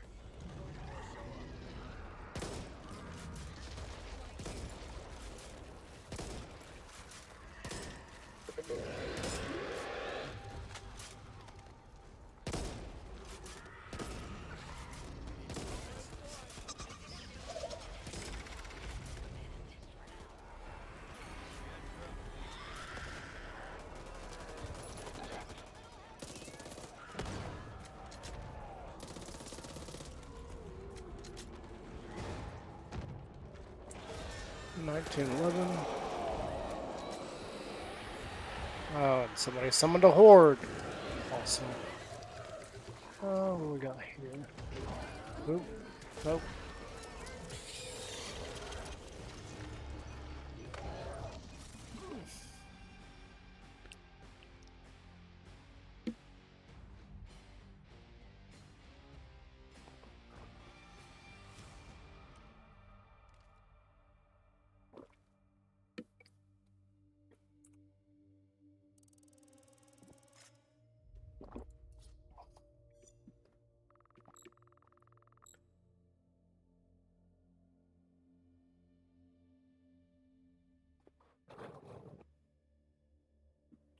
I would like a better pistol. Having the Tech 9 is nice and really does work, but I kind of prefer having that in combination with Stash. Yes, the reload speed does suck at first, but once you start getting better and better attachments in terms of reload speed, it does kind of balance out and feel quite nice.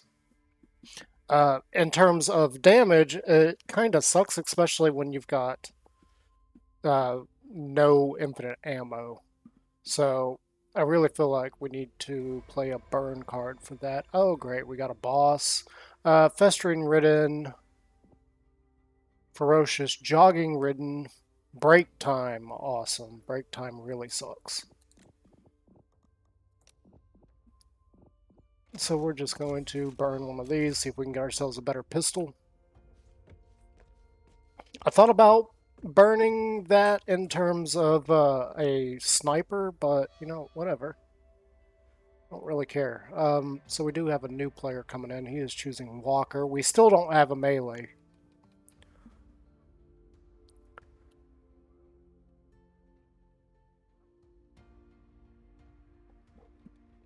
Break Time is actually a great corruption card for what I've built. This is going to be interesting to see how this works. Because that does mean that our health actually, I do believe, is either the same or slightly higher than without break time. So it'll be interesting to see what happens there. Again, if anybody is just now joining in, the deck we are going for right now is mostly a team effect deck. We don't really have anything other than that. We're just dicking around with something. We're not playing this seriously at all at the moment. And I don't really feel like spending copper, so we are just going to grab one toolkit, and that's going to be it. We need to save copper and hopefully build it up a little bit. Apparently this person is like ready to rumble.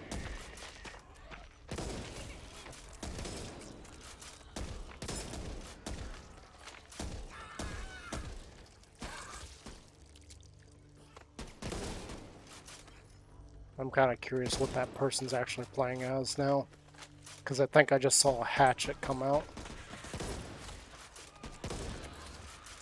Oh, lovely. This guy's got a knife too. Is everybody running knives? Are we all that stupid? SMG.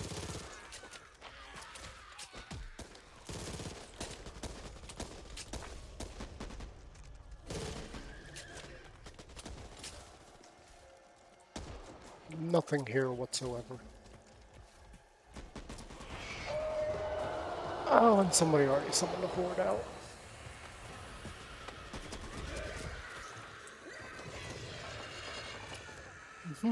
Yep, you guys deal with that. Have fun.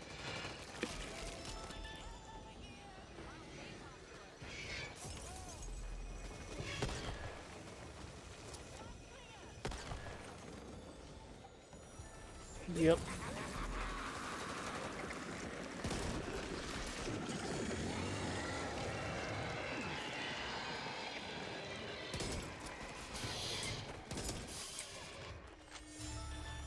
And the dock is gone.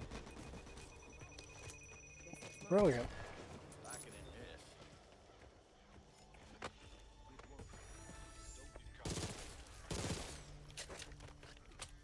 I want to start up a new thing that instead of people are brilliant or people are amazing, I want to start up a new thing called people are stupid.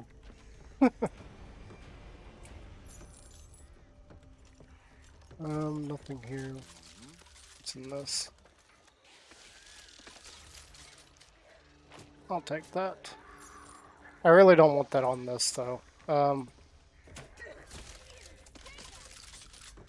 probably should have put that on the sniper.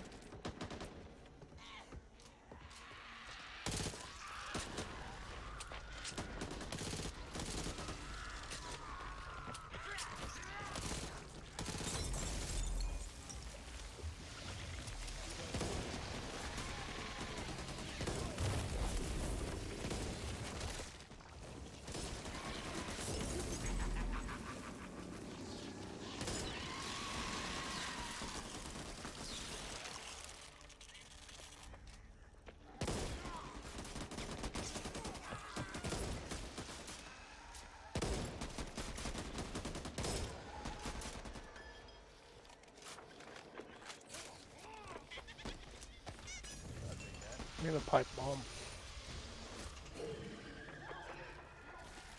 You do realize you've still got... Apparently, that person doesn't realize what they've got on them. There's a Phoenix there with a high zoom scope. I need to remember that.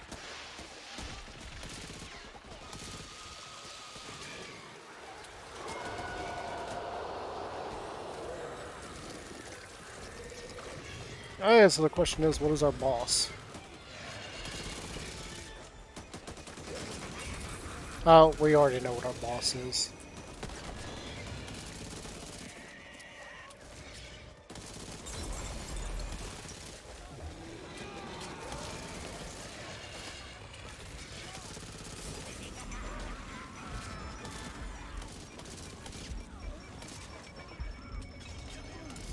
I love how they wanted to fight that right there in that corner where it's really hard to see anything.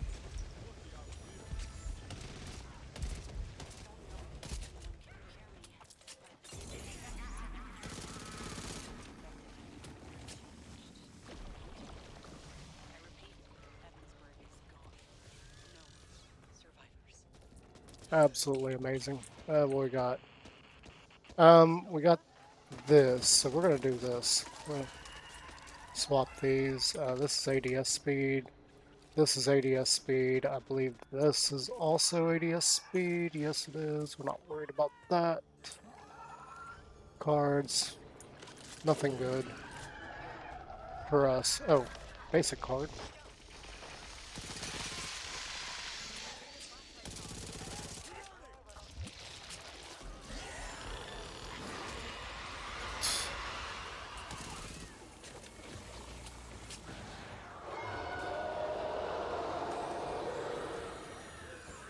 Oh, and that's brilliant. They left me far behind. Alright, here's hoping we can catch up to them. Oh, look. Because people weren't paying attention.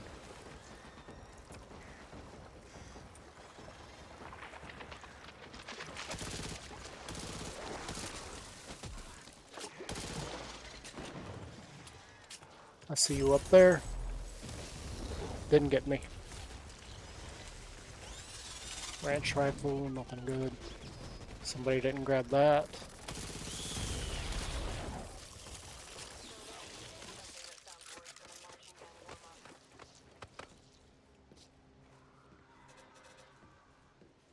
Nothing much to worry about there. And this person is like charging ahead of everybody. They are being extremely reckless and probably thinking that they're badass compared to everybody else. They're not. They're kind of pathetic, actually. This is a team-based... Yeah, they went ahead and activated the thing. They are moronic. You don't do that until everybody is, like, ready. Considering there's a lot more to be looked at. I feel like this person really is trying to cause problems more than anything.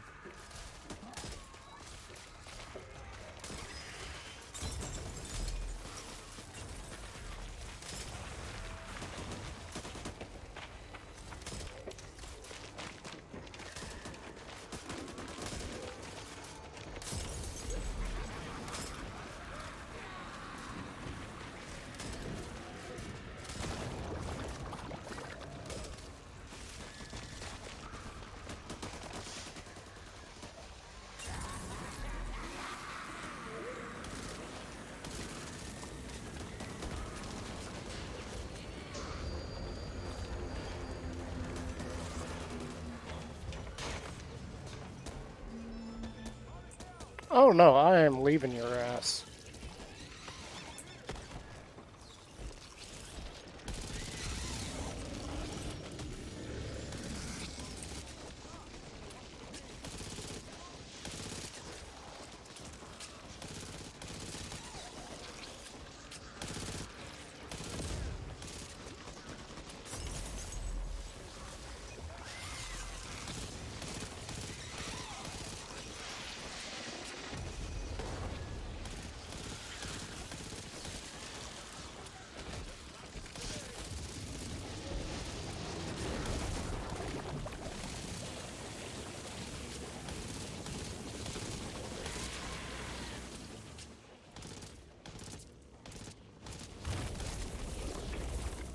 Yep, get me out of that.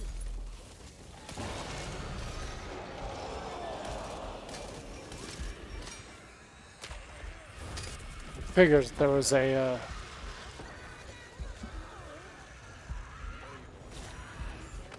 nope.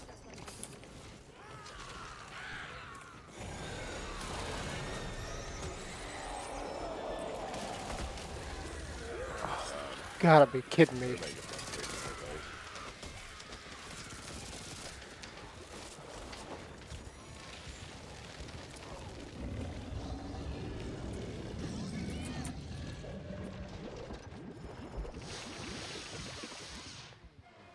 Woo!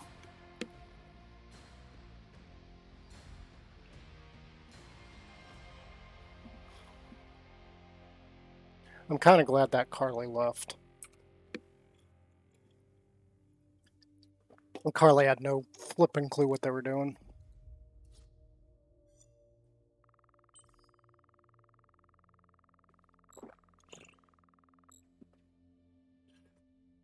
As far as the one time that I summoned the Horde, that was completely not on purpose. I turned the corner and there's the Snitcher right in my face. I tried to run from it because it was already too close.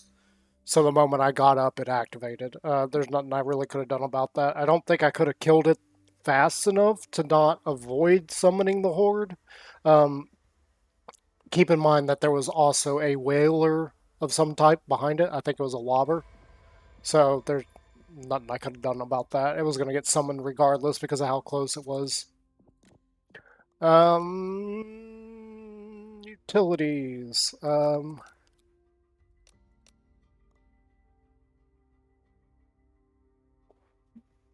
Honestly, the extra life on this level is not going to matter. I could use hazard or I could use extra padding. It just depends on what we are dealing with. Exploders, urchins, pus flingers, charred ridden. So yeah, we're probably going to need hazard suit. We're going to have a lot of different hazard type things to deal with. Nothing of this I'm interested in except for grabbing that.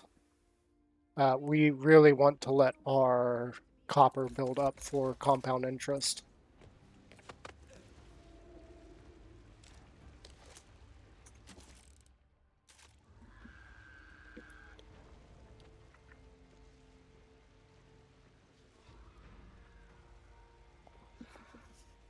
And I'm not completely sold on using the auto Glock. It was just what we happened to get. Not sure what I just saw there. It looked like something passed by the window, which I've never seen before. That's interesting. Let's take a look at Twitch real quick, and yeah, as per usual, there is like nobody in chat.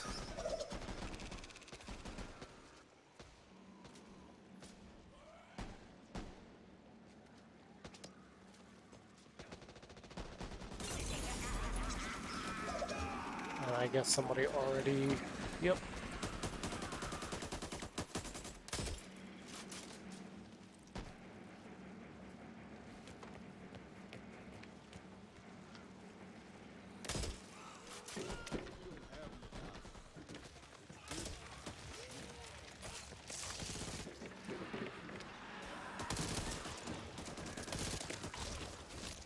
What?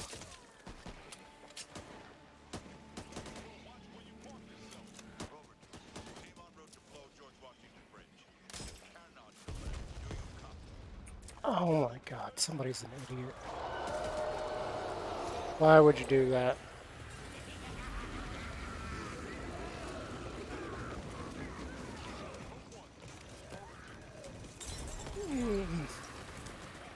Hopefully that Silent J is smart enough to start following us. I was about to say, our stamina keeps falling for some reason.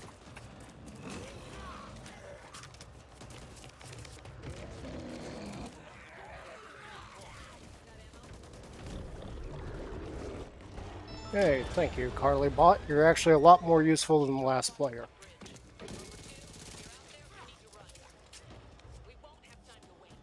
And I'm also not impressed with this walker just racing through everything and not taking time to actually look around.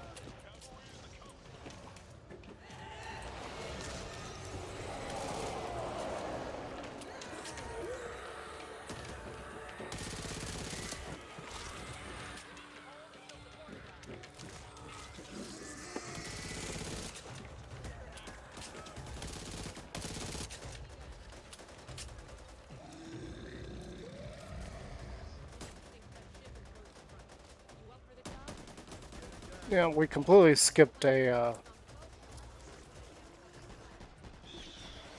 stash room there. So I don't really know what that player was thinking. This person is not that bright either.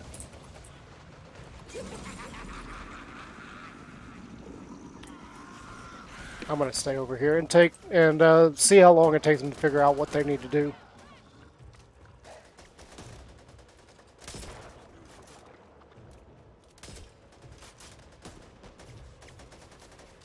Yeah, so he's on the move.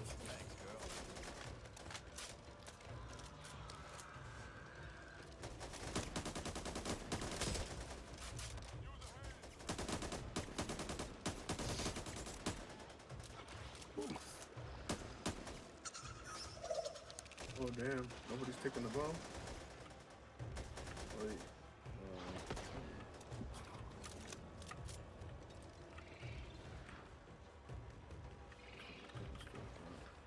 Yeah, I'm not gonna do it. You guys feel like you're one-man armies that can go ahead and do this kind of stuff.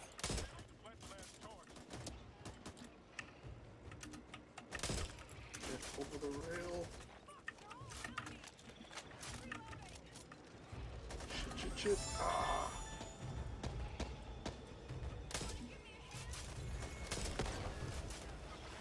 Bombs upstairs.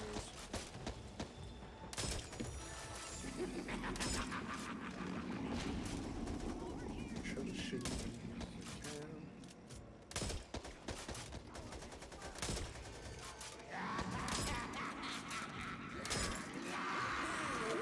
I don't know why I couldn't hit that guy. I had a beat on him, but I simply couldn't target him.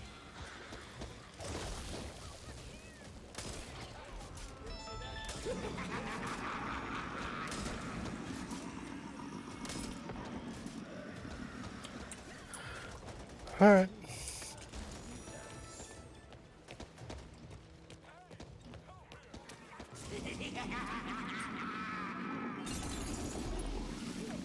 So that person left. And that person left.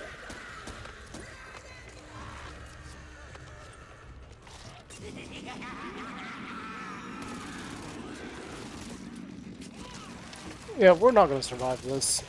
This build is not intended for that. That's fine. We may have lost the battle, but we will win the war. I was not too concerned with it. I just wanted to have a little bit of fun with that deck and see what kind of players we come across.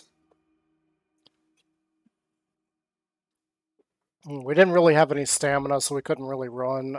We didn't have any movement speed, which again is something I don't think should be included in any deck except for cross trainers. So, yeah, and we got slowed quite a few times. I did notice that. And I did notice that our stamina was not regenerating it each time we got hit with that. I'm not too concerned with that. Again, that deck was not meant for serious play. That was just something to mess around with. As you can see, it already lowered our health considerably.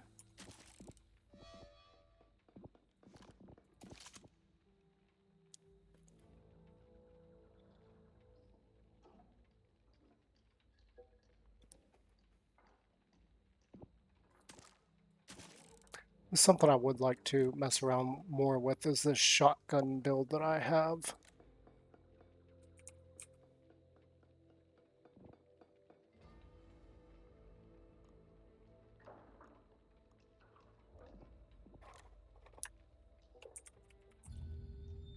The main problem with that is coming across groups that have too many shotgun users.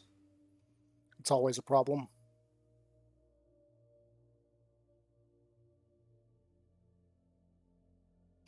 And part of the reason I didn't really care about finishing that is that guy didn't even bother checking the stash room. Didn't even wait. He just blew up the container and started doing the gauntlet run. That person's just too impatient. Like, really? This game is not something that you need to, like, rush through. You actually need to take your time in some places. What do we got here? Why on earth would you have that? Okay, what is this? What is this build? What am I looking at here?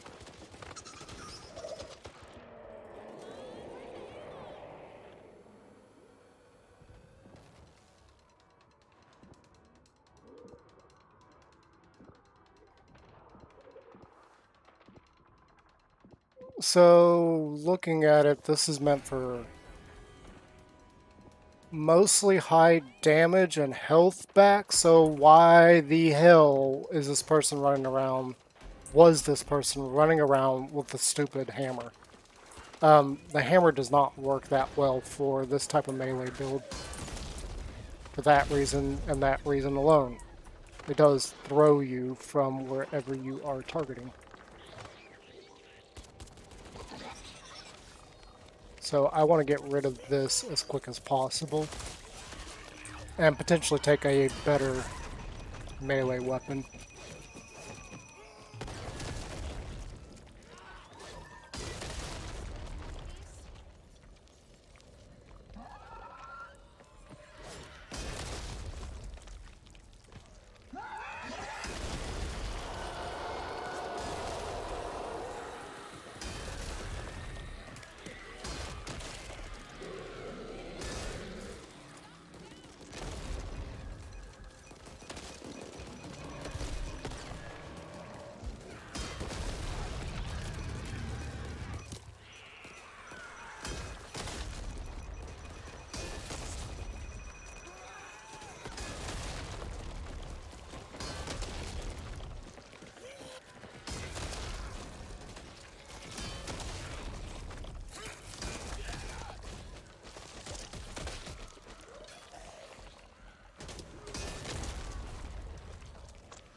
Come on, try me. Again, this is like a terrible setup. The cards are good, but the choice of weapon, like, really? Well, the good news is it's only a few hours until breakfast. Bad news is Yeah, I'll take a bat. Bat will be so much more useful.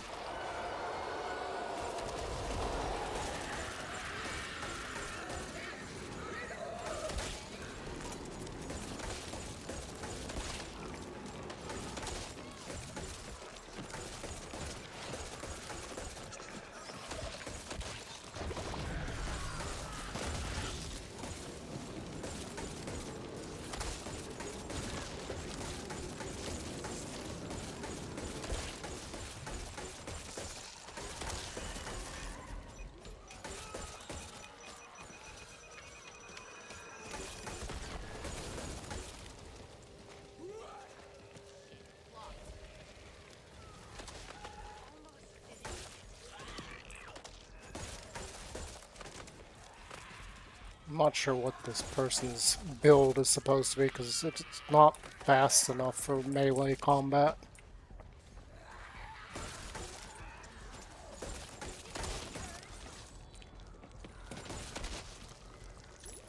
Whether or not we stick with melee, I don't know. I did notice that the Paula is using claws.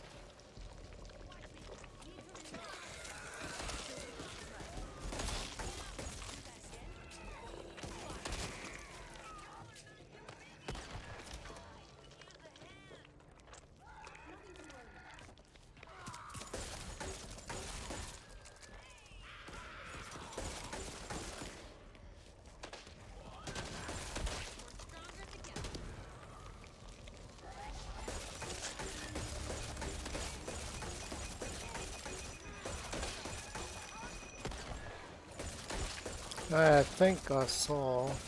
Yes, I did.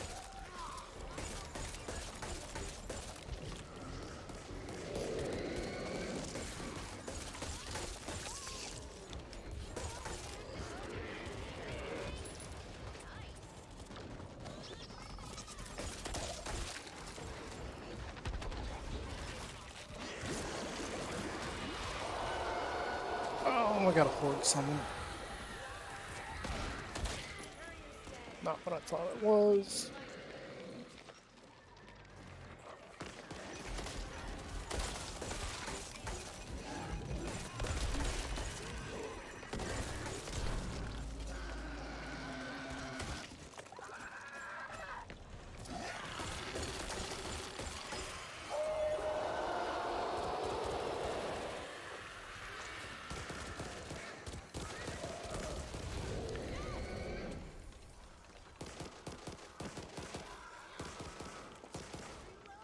And my guess is that this Tala player is also not playing melee.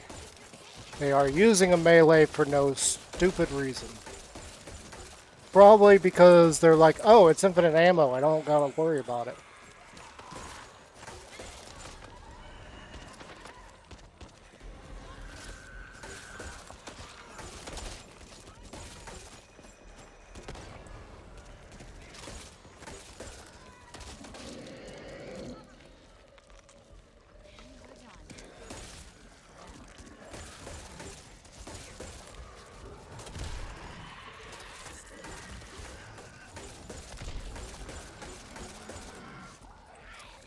I also don't like how this deck does not have a whole lot of damage.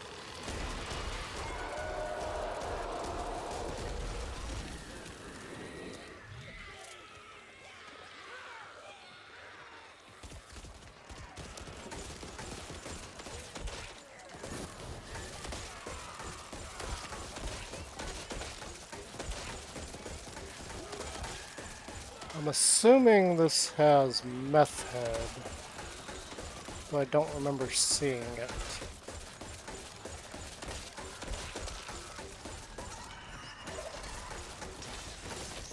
Where'd it go?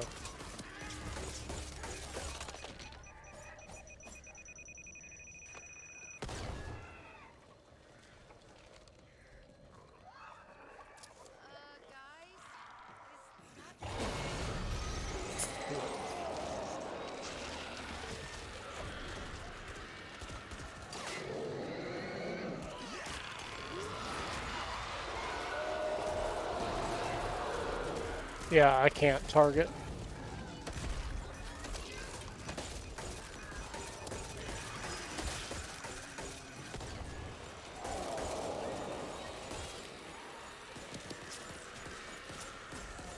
Oh, nope, the bot.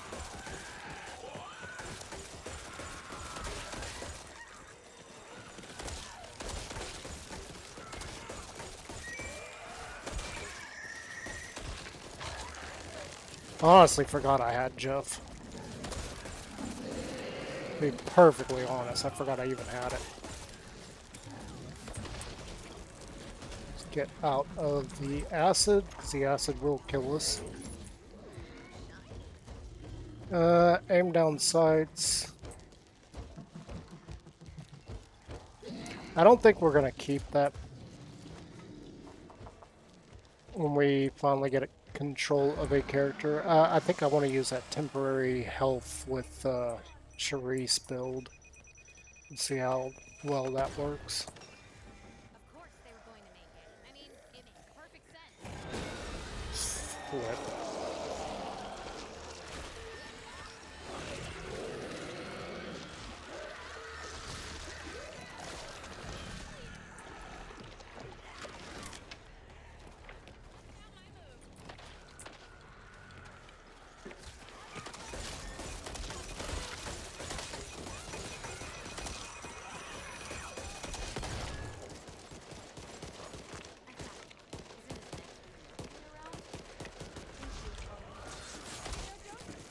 And considering this also does not have down in front.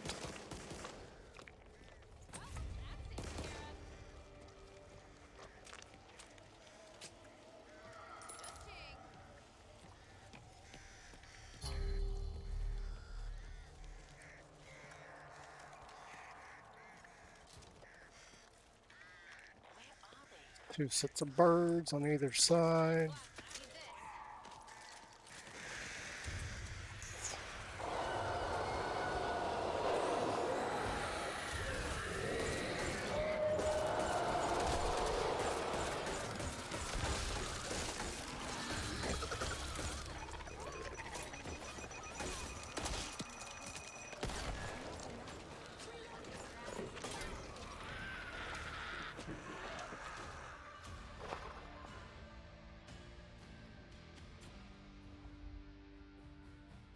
Yeah, so probably we'll go with the temp health build. We're gonna give it a shot.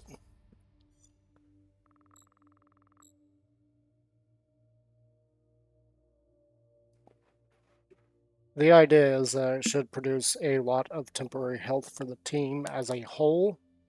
And with Charisse giving more bolstered health, that should increase the amount of bolstered health. That way we can increase the amount of temporary health that we are giving. And that's, again, bolstered health is not something that I highly recommend in running. It is very dumb in its mechanic. Again, it is health that you do not have access to. It is more temporary health that you can potentially have access to. This bearing in mind any trauma damage that you have. So it is really something that I just don't really recommend. But we are going to go ahead and give this a shot because it does appear like they don't have an actual melee person. And I haven't used this before, so I don't really know how it's going to work.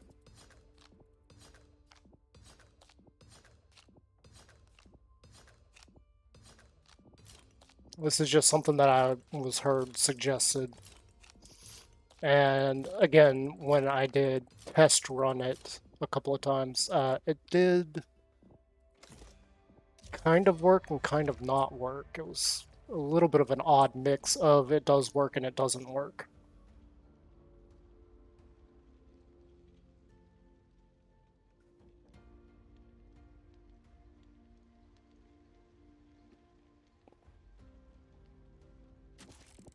And just to go over some of the cards that are in this, if I can remember which ones are mine and which ones aren't. Okay, so we got Vanguard, 1 health to yourself and teammates within 10 meters. So 1 health, not a whole lot. Vanguard has been changed. It does no longer give you temporary health. EMT bag, 50% healing efficiency. Again, this is something's kind of a staple when it comes to healing. Slugger for more attack speed and melee stamina efficiency. Brazen, same thing. Adrenaline fueled, so as long as we are in melee range and killing stuff, we will not run out of stamina. As far as the stamina efficiency from the other two, that's not really what we're after. We're after that lovely 20% attack speed on those. Dash, again, something that I really don't think you need in any deck, is move speed and sprint speed. Again, this is a build that was suggested to me. Cross trainers, stamina regen, move speed, health. Well rested, this is part of the whole temporary health boosting capability of it. Mean Drunk, 40% damage, also does damage to targets in an area, so it's like cleave damage. I haven't really noticed the cleave damage actually working. However, the 40% extra melee damage is always nice. Berserker, each melee kill grants 5% melee damage, 5% melee speed, and 5% move speed. Very, very, very handy when it comes to melee decks. Spiky Bits, 15 straight up damage, plus 20% damage resistance while using a melee. It does decrease your ammo capacity, but when you're playing melee, you really aren't using your primary weapon too much. Really, the only time you should be using it at all is in situations where you're dealing with an ogre, or if something is far away, such as a Reeker that is puking on the team. Ignore the pain. 20% melee damage against mutations. When you deal damage to mutations, heal 2 health and 3 stamina. We're not really after the stamina on that. We want the 2 health from that, so that gives us a little buffer zone for health. Melee kills heals 1 health and 0.125 trauma. Not very much, but Battle Lust and Vanguard together means that we are healing ourselves for about 2 damage, and then the healing efficiency means that we're actually getting about 3 health back per kill. Not a whole lot. Now, there were 2 open slots for this build that was suggested to me, so I just threw in Food Scavenger and Wasteland Chef for the hell of it.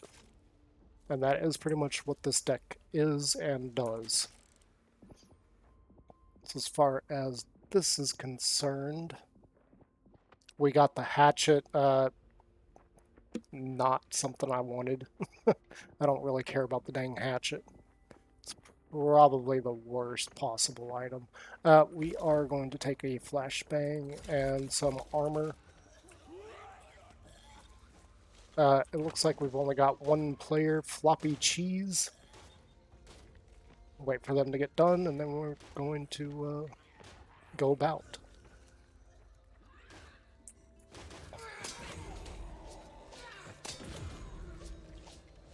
Again, this is a good example of what I was talking about in a previous video, where you should not be able to melee through a door. You should not be able to kill anything. Although we did just get that one for some reason. Especially with the hatchet. The hatchet has terrible reach. I actually do not like the hatchet.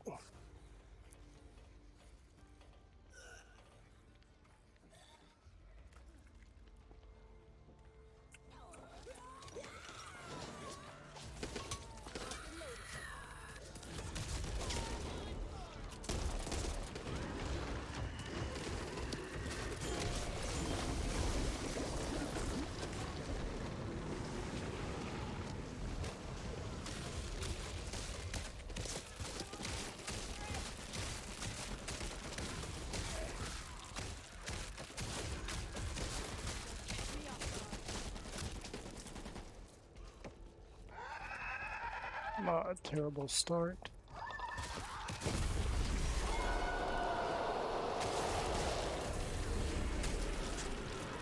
Don't know why it did that. It should not have. Please fall back in.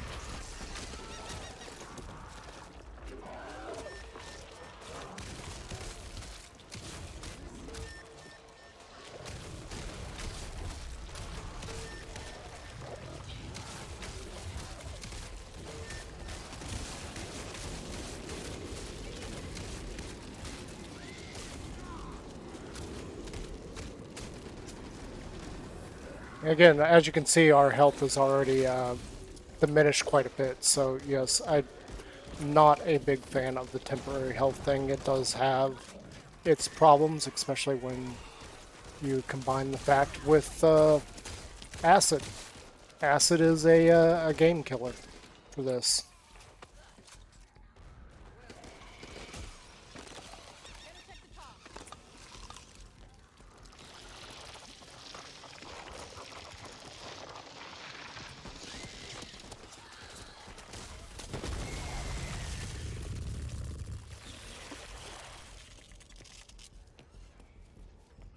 See what's over here. Another whistle. I've already got the whistle, and we didn't actually use the whistle just now. We should have used it.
Well, unfortunately, because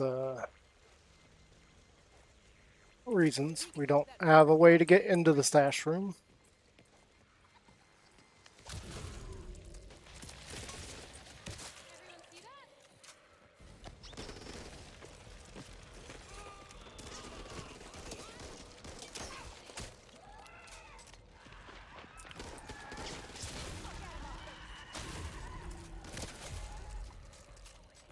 And we seem to be having a little bit of a interesting thing happen.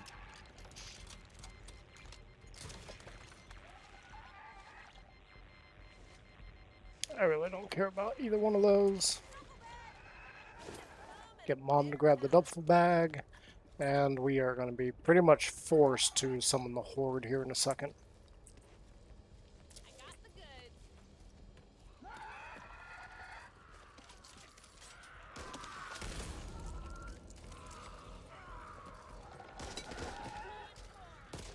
I don't know why you're obsessing over making sure those.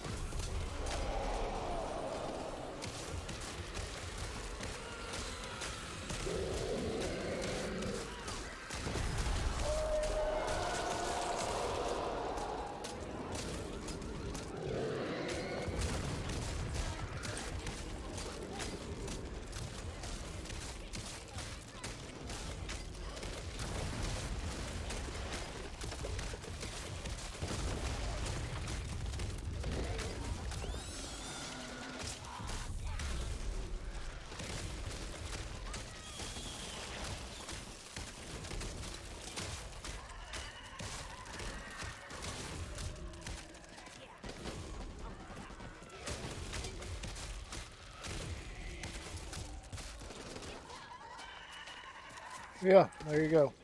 Mine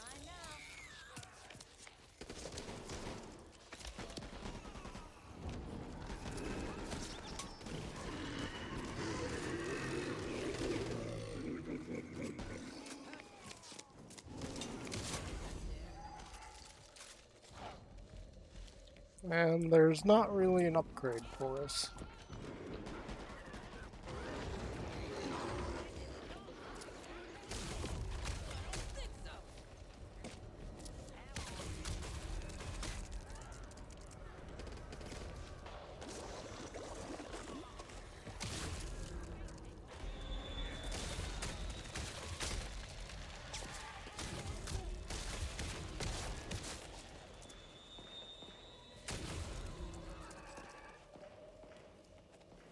We all gotta help.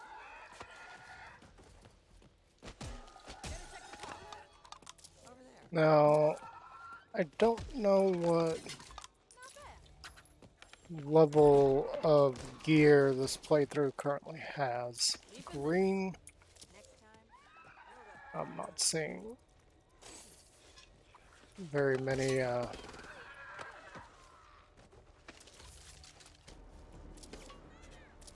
I can only carry one at a time anyway.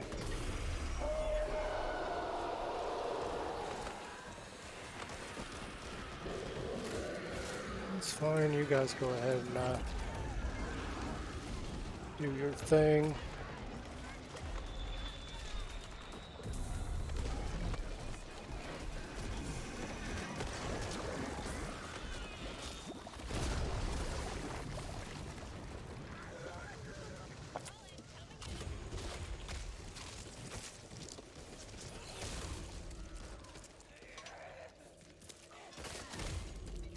Ammo here.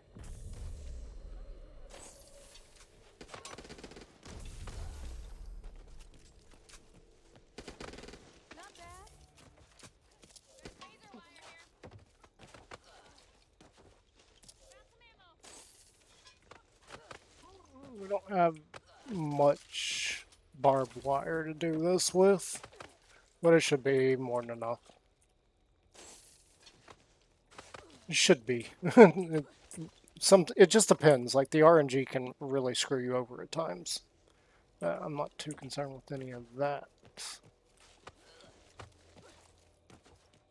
Something in this one. They're going back to get that. I might as well grab my whistle because I got a feeling they're going to start it. There's something useful in here. Lucky copper. Cover me! Reloading!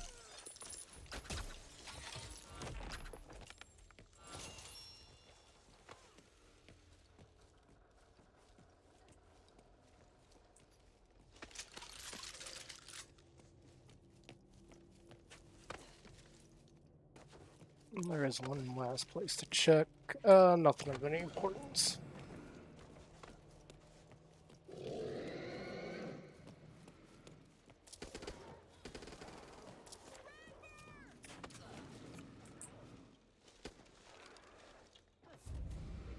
Don't waste my time. Get that generator up and running. We can't afford to lose those supplies.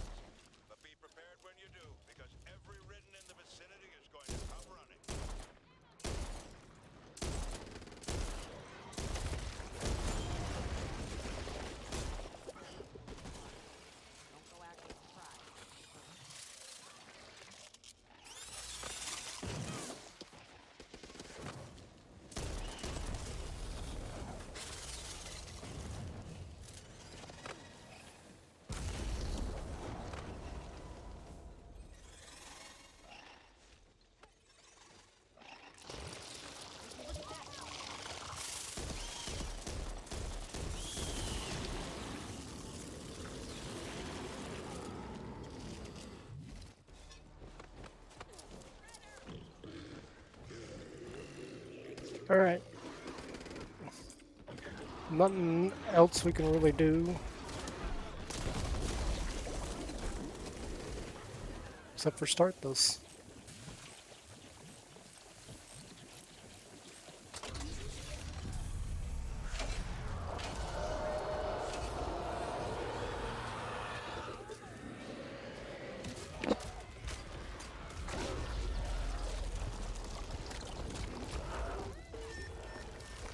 And therein lies a problem already.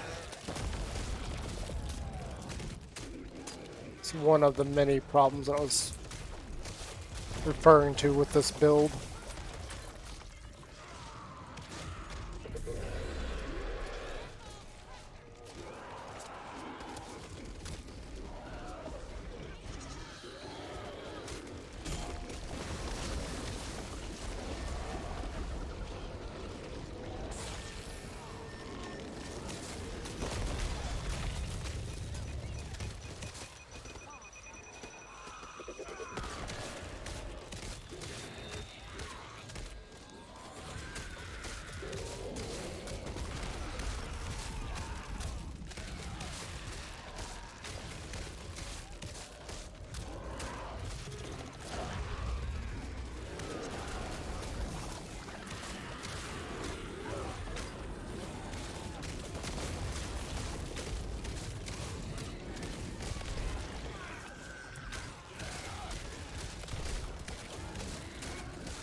Now, the way I'm going about this is pretty dumb. I'm just kind of sitting here dealing damage, and I don't exactly have a lot of attachments that really make a big difference.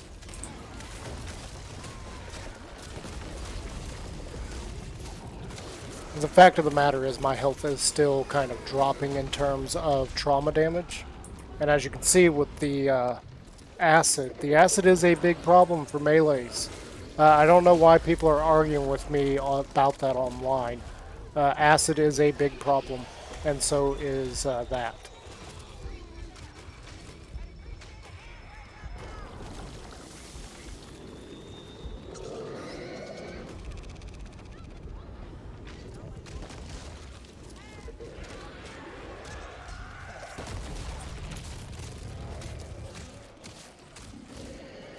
So is that.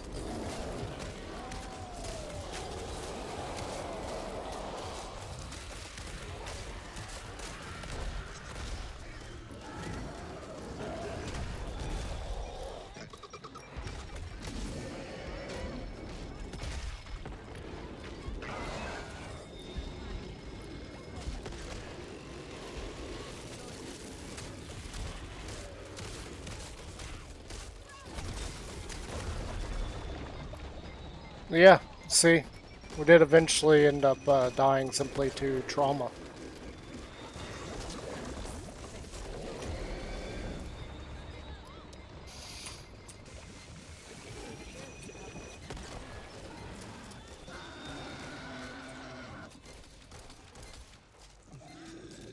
So yeah, the idea that that provides you with a whole bunch of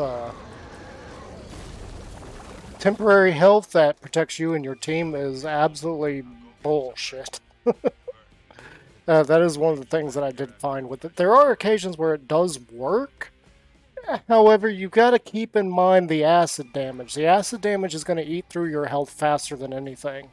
So going with a high temporary health build and melee at that is kind of counterproductive. It does work to an extent so long as you aren't dealing with any other type of damage coming in, such as acid or fire. with those two types of damage coming in, it just destroys the whole purpose of temporary health, regardless of how you go about it.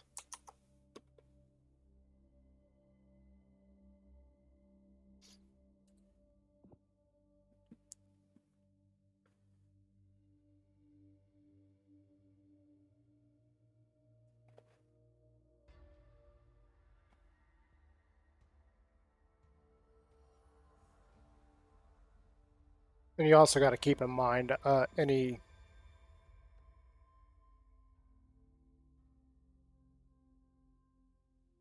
Yeah, biohazard. That's lovely. That completely destroys this build. So I don't know why people are pushing this temporary health thing. It doesn't work as good as you might think. We are just gonna go ahead and burn one of these. Why not? The hatchet really, really sucks in the fact that we didn't get any kind of attachments on it. It really was kind of worthless. We could have gone with some trauma healing, but I'm not too concerned with that. We're probably not going to be on much longer.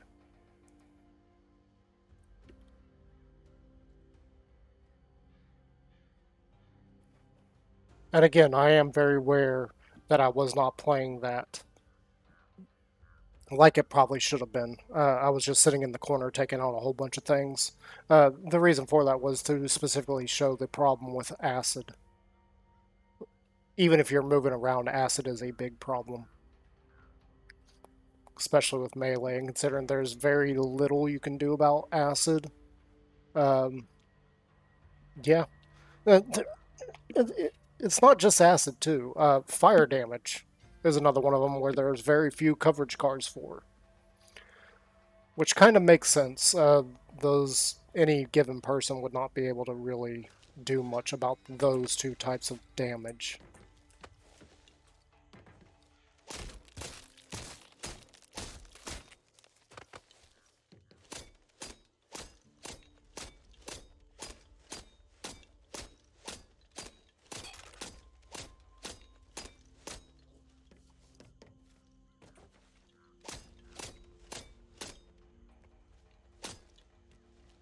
So I can mark that up, but I can't damage it.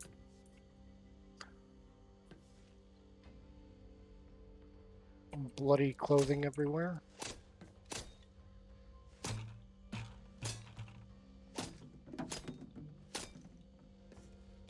Pile of cups, whole bunch of garbage, including meds. And so, a lot of static objects in here. I can break the plates. I already know I can move around the bottles and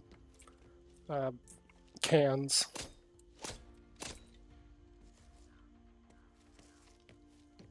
We are effectively just waiting on this other person at the moment.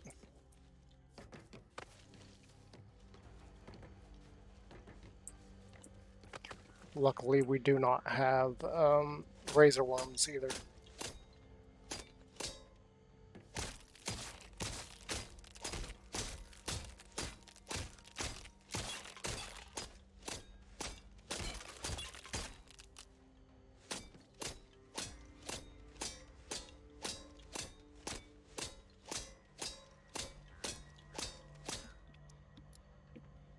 And so this person's going to let the timer go completely, aren't they?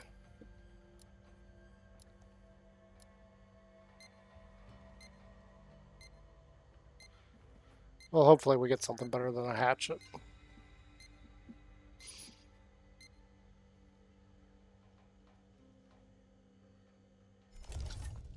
Oh, we got a machete with no mods. That's lovely. And I keep forgetting that we have the whistle.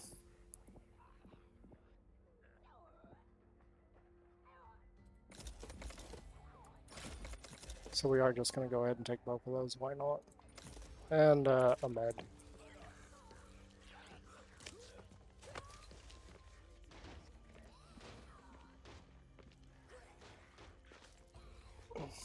I don't know if Floppy's going to do anything or what. They didn't say anything.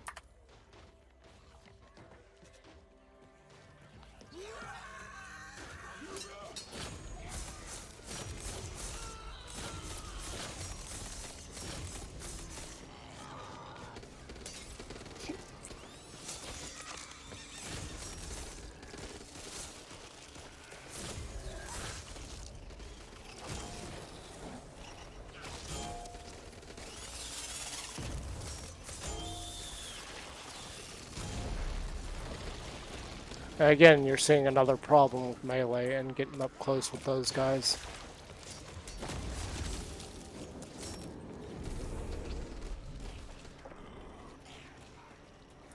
Oop, that's birds.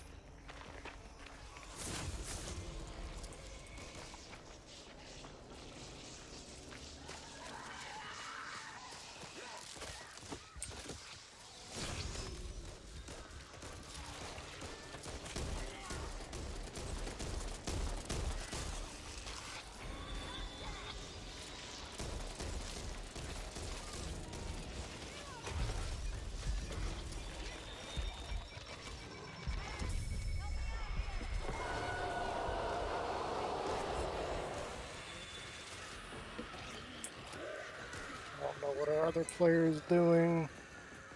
My guess is they aggroed the birds at some point.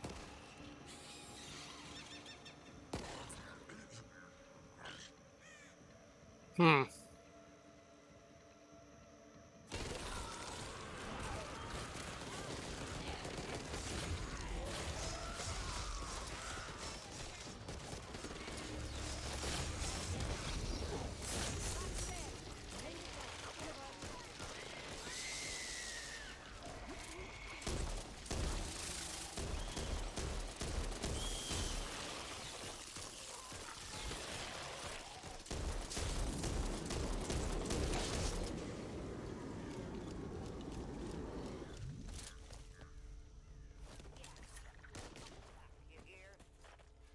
Can't be bleeding all over the place like this.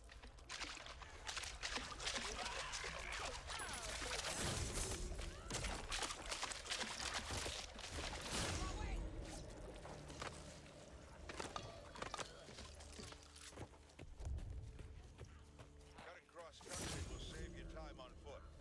Here's hoping you can drive back to Belisara on this.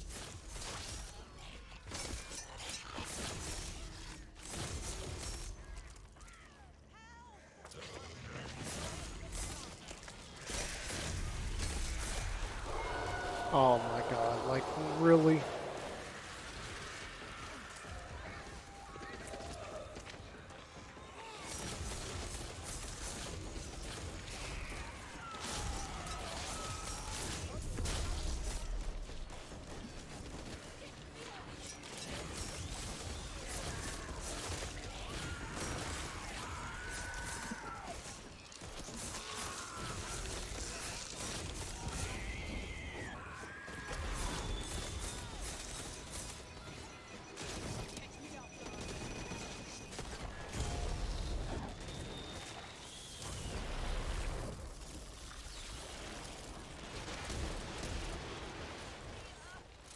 We're gonna get through this.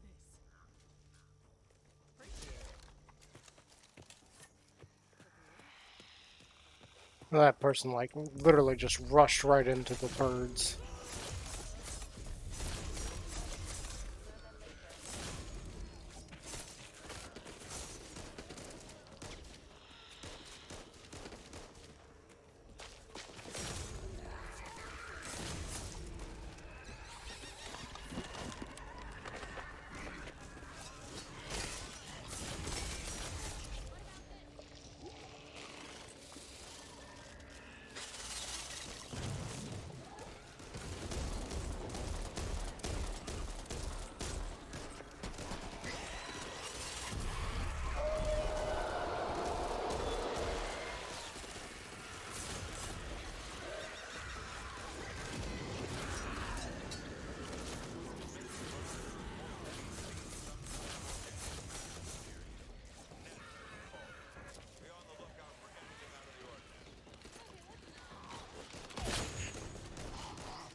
Oh.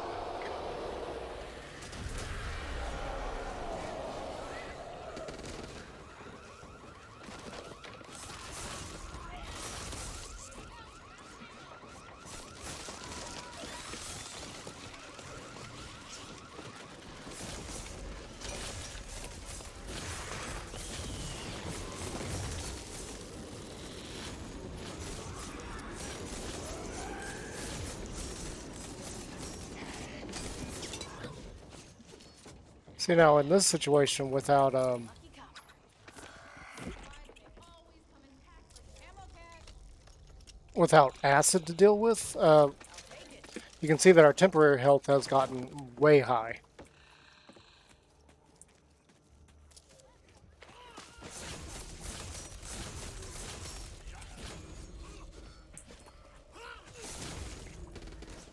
However, this it's kind of misunderstanding. Like that temporary health is temporary; it goes away. Like we'll be back down to whatever our health pool was from all the trauma damage. So it's not really going to be all that important.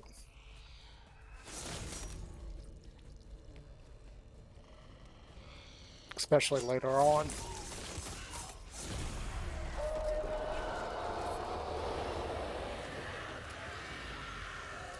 And I don't know what that player's doing.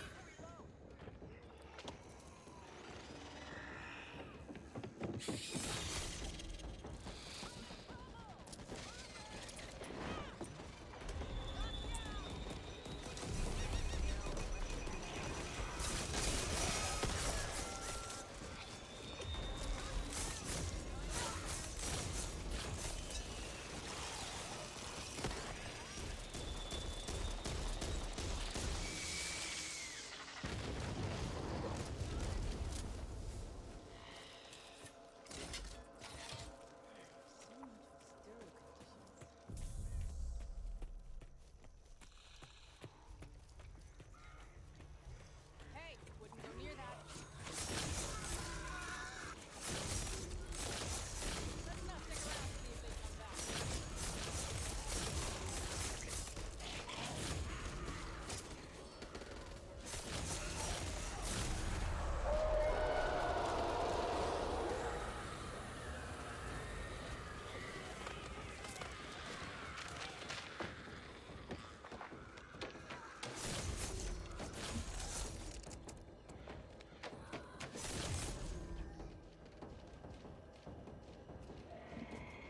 Yeah, he's just staying out there.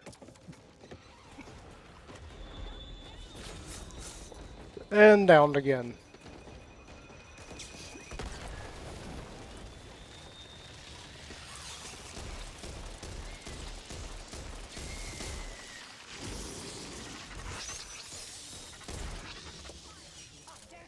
You okay?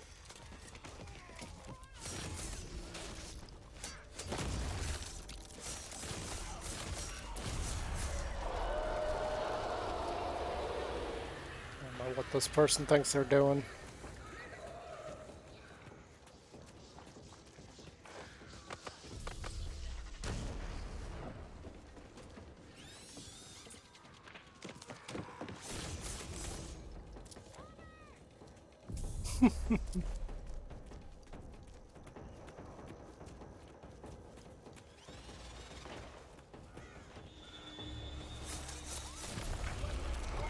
And they're dead again.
Yeah, I don't know what this person was doing.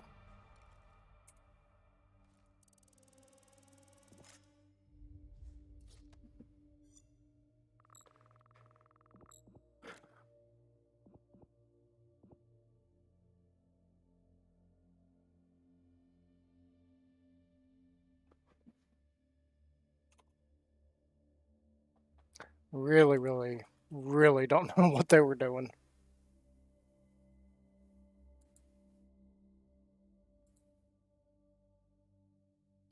They're just kind of waiting around and randomly go into places instead of really going to strategic locations.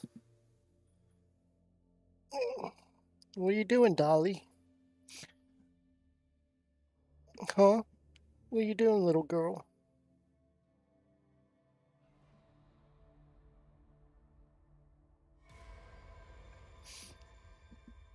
We'll see what this has to offer. We didn't find much in terms of mods either, so I'm guessing this person doesn't have much of anything in their deck. There weren't many weapons around or chests, so yeah, we got that to contend with too. We're gonna run that.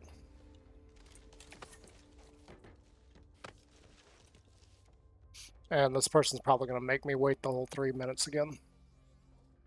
3.5 minutes.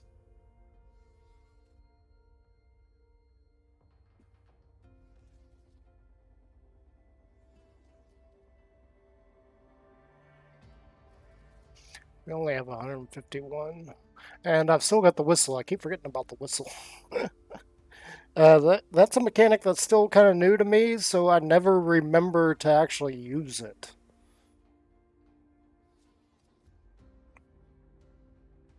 And it's something that, honestly, depending on what characters are running and what they are running with in terms of gear, I really don't see Jeff as being all that important.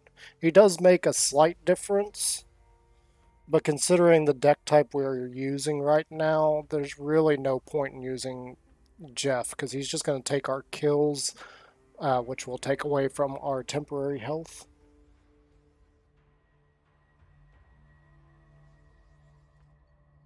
So yeah.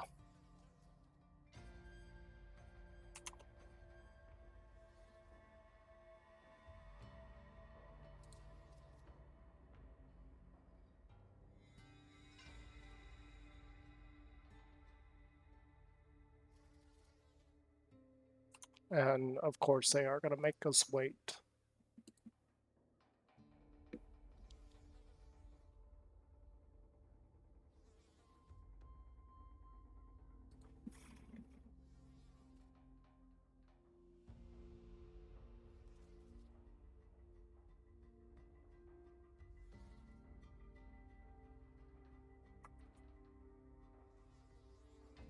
In the meantime, I've come across something that I'm going to go ahead and take care of.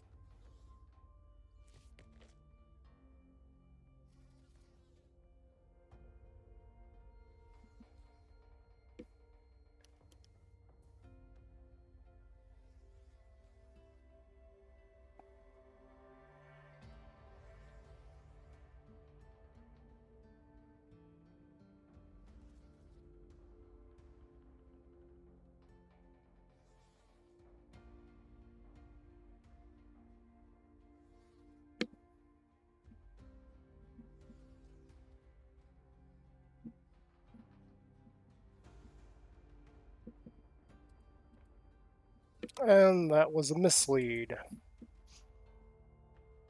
I saw a job application possibility pop up, and I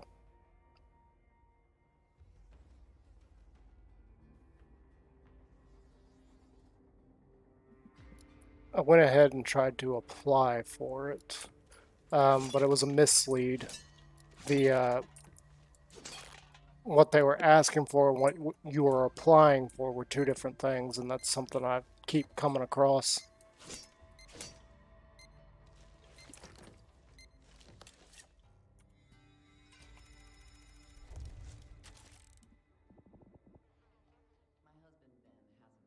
So this is move and sprint speed. I believe what we have right now is attack speed. We're not going to worry about that too much.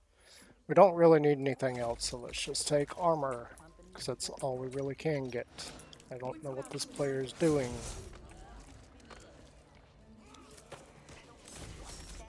Traffic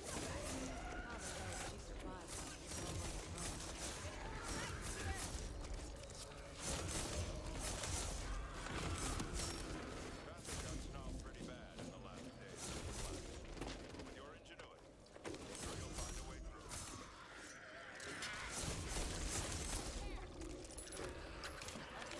I hear it.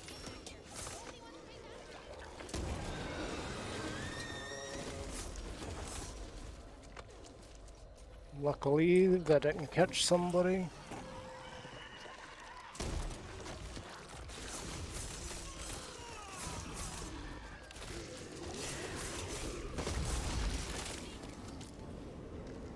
We got here, look like coffee. We can't afford any of these, so I'm not even gonna really worry about them.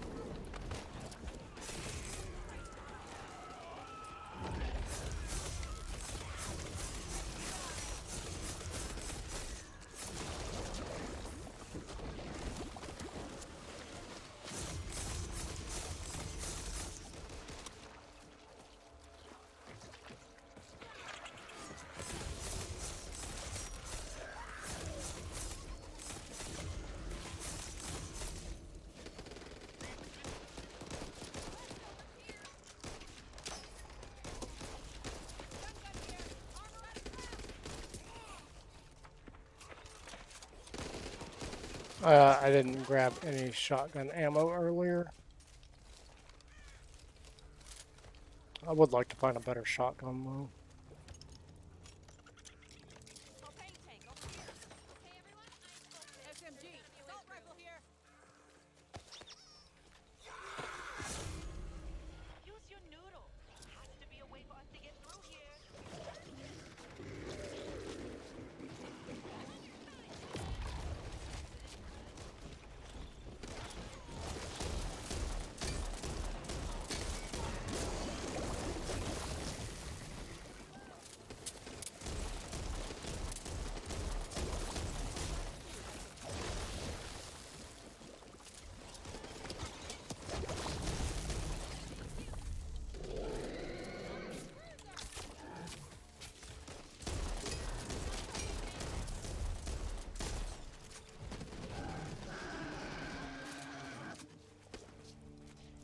Run back over here, Take it.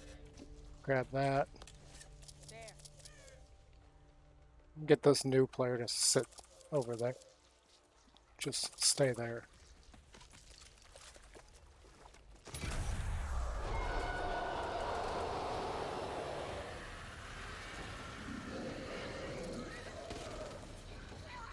Just get back there. Just stay there.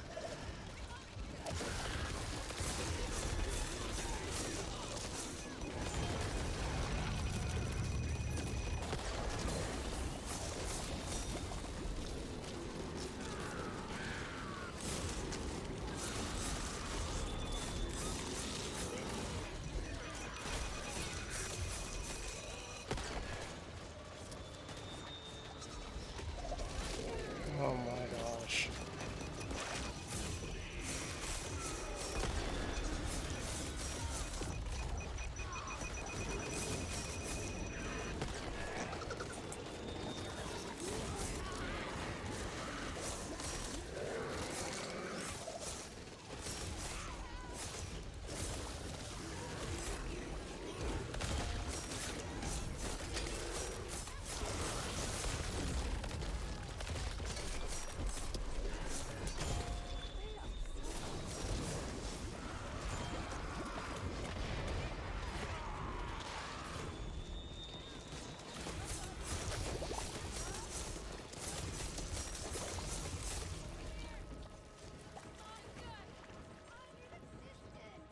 Anytime, Colin. Work with me here.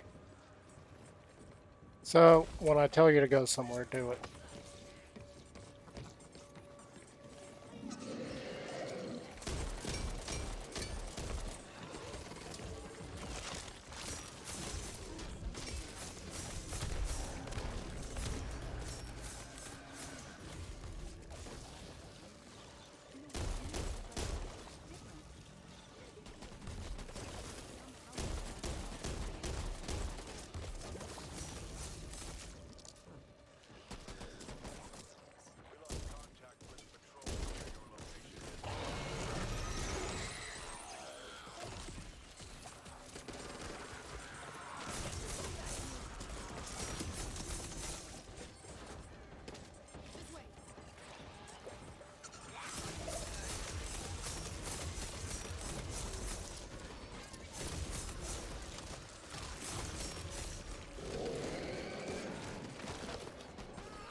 Okay, so this person is clearly using shotguns as well.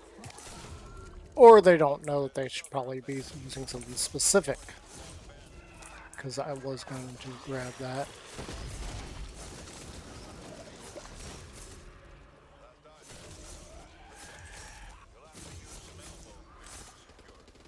is making that creepy ass sound? You're in my way. Lights on. Don't want anything jumping out at me. None of us have a toolkit, so we can't even access that. I say none of us, what I really mean is neither of us.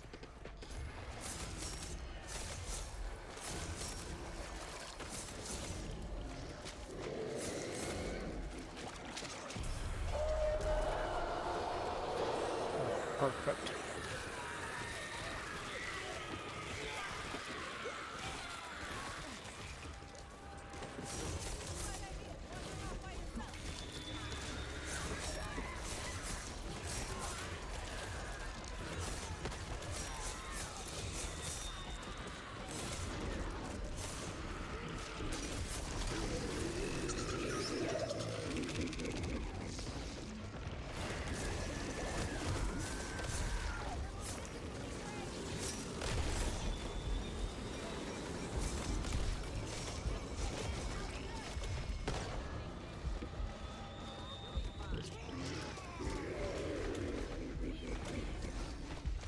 Ammo over here.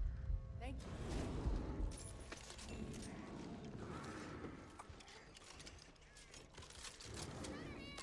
Not bad. We're lucky that time. I don't see any...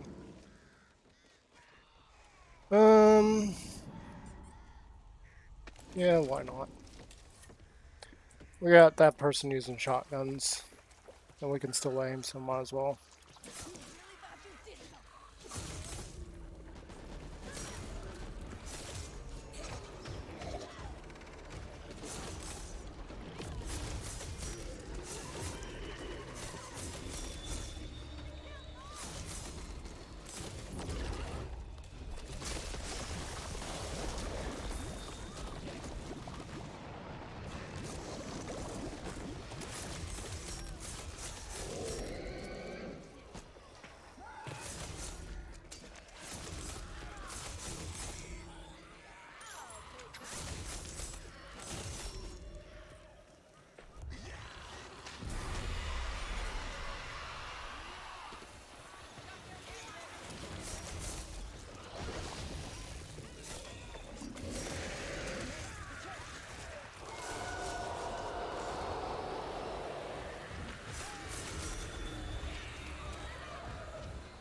did something?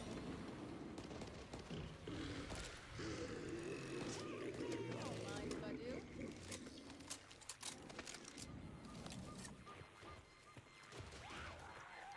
You okay, Doc? Work with me here.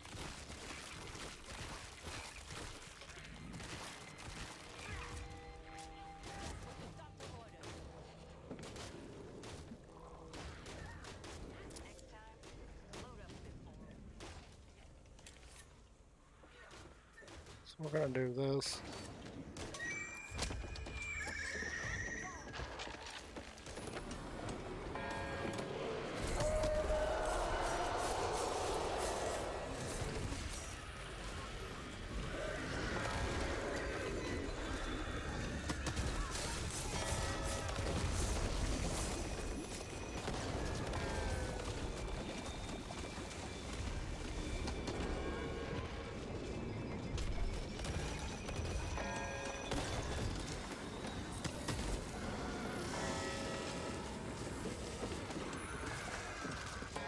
hopefully not get downed here. We did.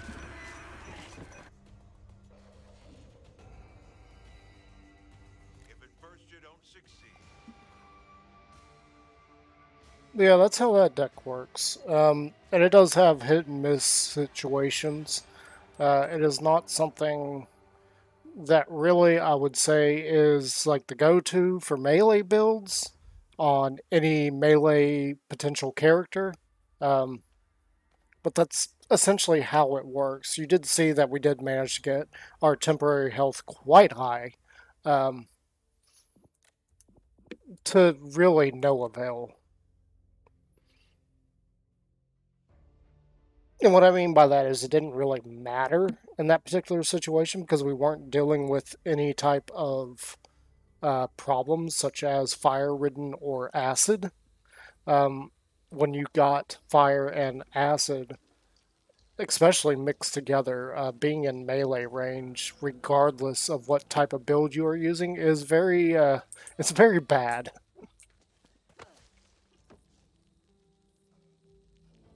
Very, very, very bad.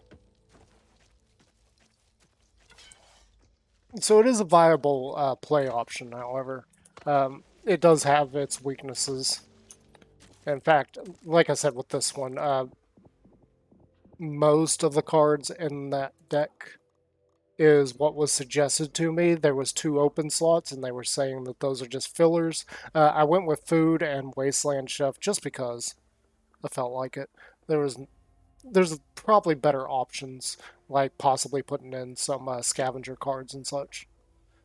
This is a scavenger card, but the food, I mean, 3 health, considering some of the amounts of damage that you were taking, 3 health isn't going to do much.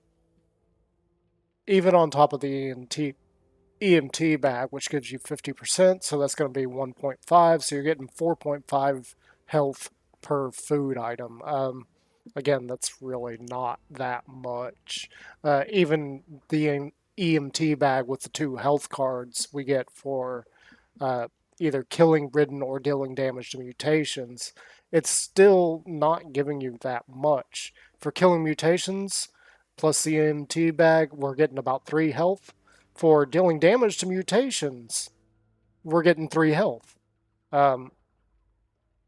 It is still the best way to run is with melee and the health back cards because you are going to be taking damage quite often. As far as the food goes, yeah, I don't really suggest it because it's first off you got to find it, which there is plentiful amount. Now I would say go ahead and do it if this restored trauma, which it does not. And in fact, when we scroll over this, you can see some of the other effects, like healing efficiency does affect this card. Healing efficiency does not affect the food. So when I said 4.5, that's what the idea that EMT bag works with it. It doesn't. It's straight up 3 health. So yeah, these 2 we could probably actually just kind of throw out. The gourmet meals, I haven't really paid attention to what the difference is with those. I know the base one that you get is 5 health, and I think the gourmet is potentially 15. I don't know if that has any trauma back with it. So don't hold me to that. Potentially what we could do to fix some of the challenges with this is we could take both of these out and put trauma cards in. And the 2 that I would suggest first and foremost is Fresh Bandage. This is pretty much just going to give you trauma back. I know we've kind of beat that with a lead pipe. So yeah, that's going to give us trauma back. And then Trauma Resist. Part of the reason for running this card again is 15% trauma resistance is a little bit lower than straight up 20%, but you got to look at what we're also gaining from this. We're getting 10 health from it and 20% fire resistance. Now, unfortunately, that means we don't have the acid resistance. We'd have to cut out something in this build in order to get that acid resistance. And with that being said, I'm not really sure what you could cut out of this build. Because, like I said, this was a build that was suggested to me with a whole bunch, with 13 cards in the deck with 2 fill slots. You could potentially run this with Weapon Scavenger and hopefully find yourself a melee weapon that you would prefer. For instance, me, I really don't like the hatchet or the axe. And if you're running melee, why the hell are you using the hammer? The hammer's counterintuitive. And what I mean by that is, while it sounds like, hammer, big damage, you can use it quite easily, the problem is the blowback. So when you hit something with a hammer,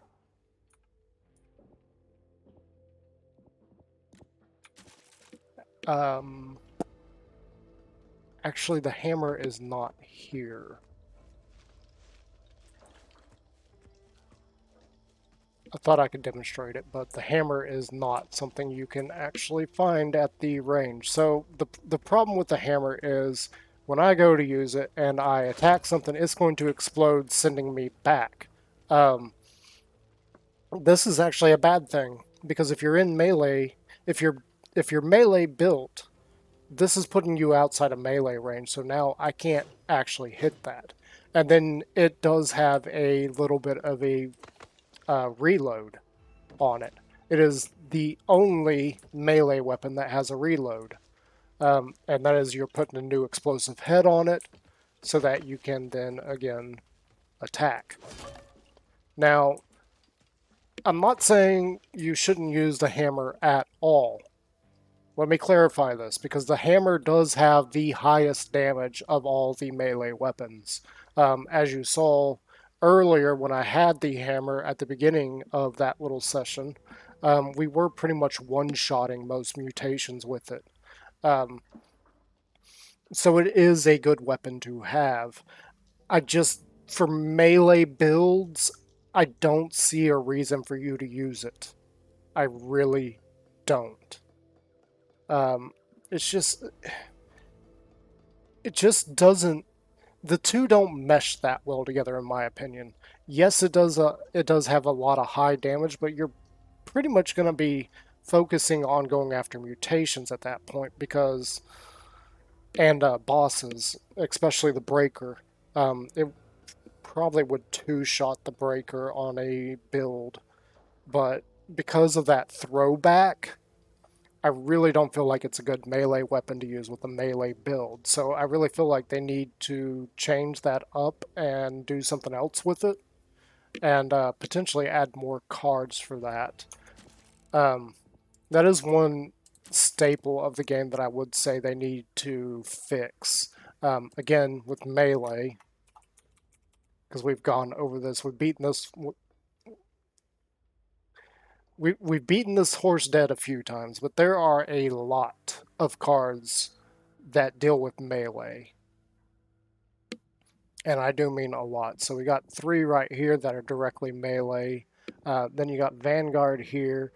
Combat Training is both bullet and melee, so it doesn't really matter on that one. And then you got Soften 'em Up, melee hits.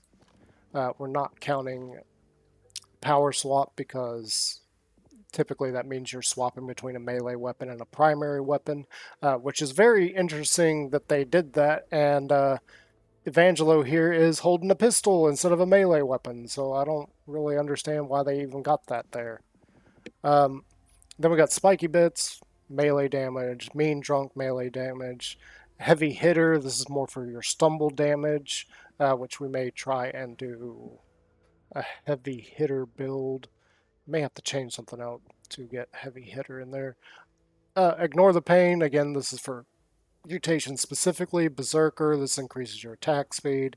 Battle Lust, health back, trauma back. And then Sunderer, heavy attack, which I never use heavy attack. And Mugger.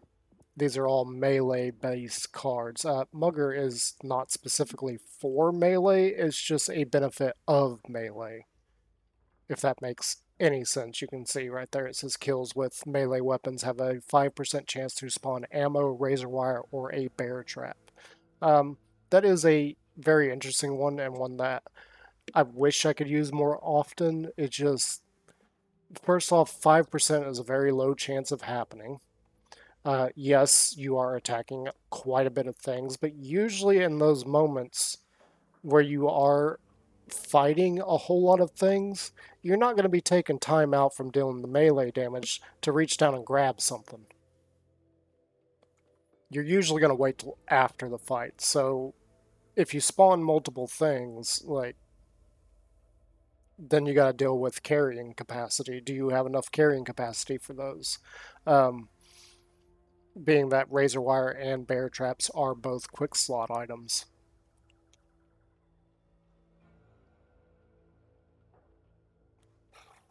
So I really don't. That's one of those cards that I really don't see a need to have in a deck.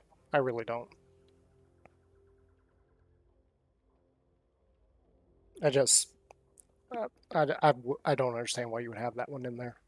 Others. Well, the point with that is there is a bunch of melee cards. And if we start looking at other specific types of cards like sniper, there's only 3 for it. Only one of which has anything to do with damage, and that is his stock pouch. Controlled movement, move speed while aiming down the sights with a sniper. I don't know too many players that would actually do this. Usually a sniper is sit still. You know, you sprint to a spot, you sit still, you target something, you shoot it, you move. You're typically not firing a sniper on the move. Typically. Again, that's not something I would know why you would even use. I mean, you could. In fact, you could build a deck around that one card, but I really don't see it as important. Suppressing fire damage ridden with LMGs and snipers has a 40% chance to slow ridden near the target by 50% for 5 seconds.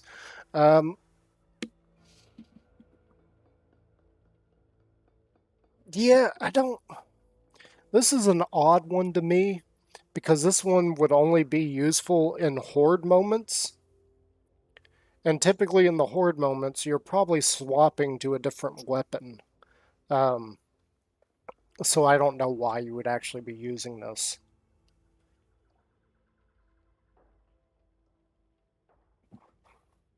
And given in a lot of stages you're dealing with close quarters combat, you're probably not going to be sniping. So really, this would only be effective as an LMG deck. Or within an LMG deck. So I really don't know why it applies to snipers. Let's look at LMGs. There's only 2 cards. Like, what? So we got 3 for sniper, 2 for LMG. And one of them is just ammo capacity and damage. Okay. Let's look at SMG. Okay, so this is kind of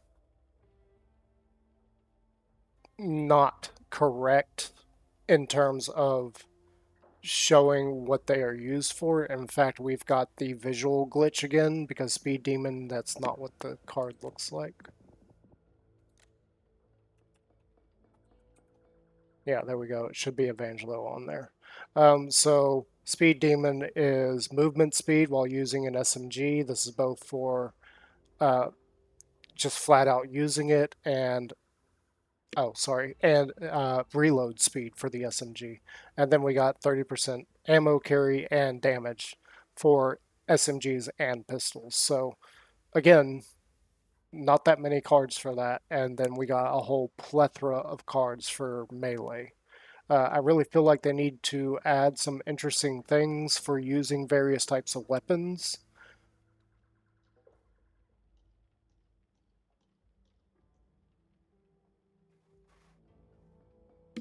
Exactly what? I'm not really sure. They could do some interesting things, like maybe for pistols add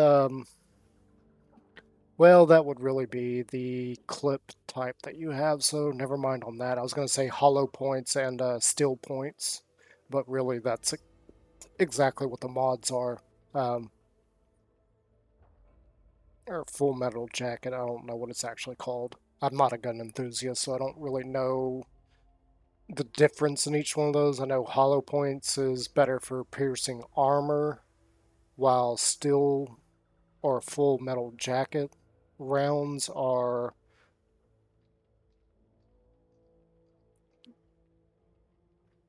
more like, you know what? I don't actually know, so I can't really say there. These cards pop up because SMG is part of their text. It's not like it affects SMG. I'm trying to find exactly, probably because of the ammo type. That's probably why these are all appearing. The gadgets are something I haven't experimented with yet. I'm not too crazy about the gadgets overriding a slot and then requiring ammo to use.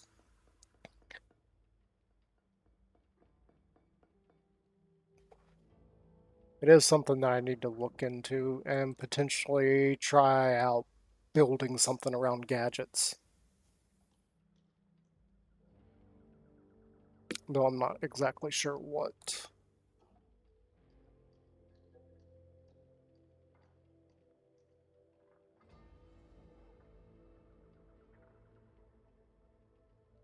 Though I did just have a thought.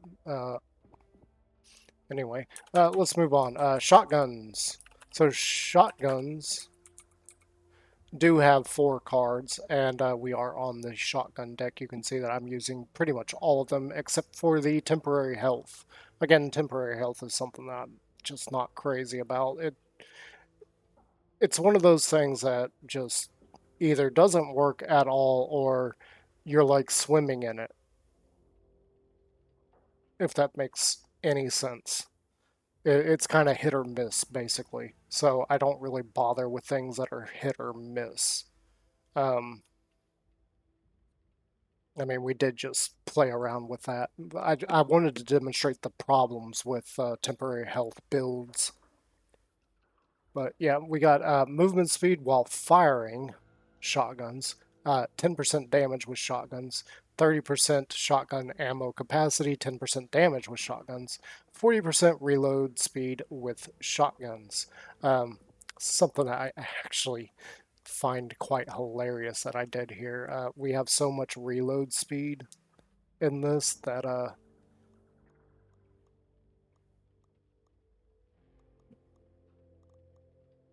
the watching the reload for it is absolutely hilarious. I did just realize we took out something here. I'm not too crazy about that being there or this.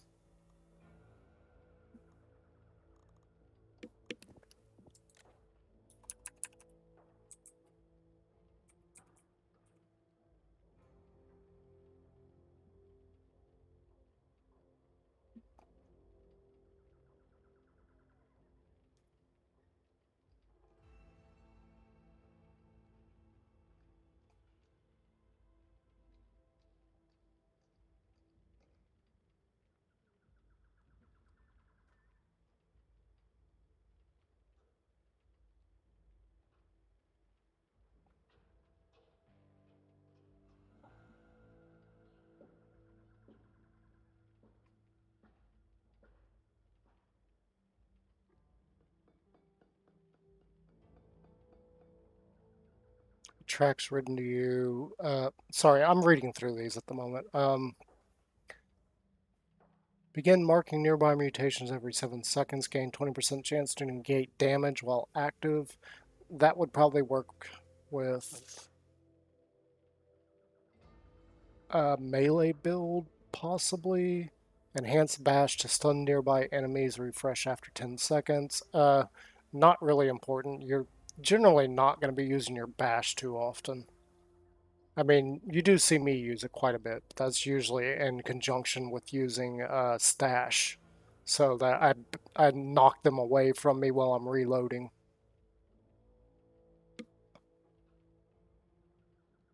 I am kind of interested in trying that experimental stimulus. You know what? We'll go ahead and add that. It'd be interesting to play around with. One thing I am thinking about adding to this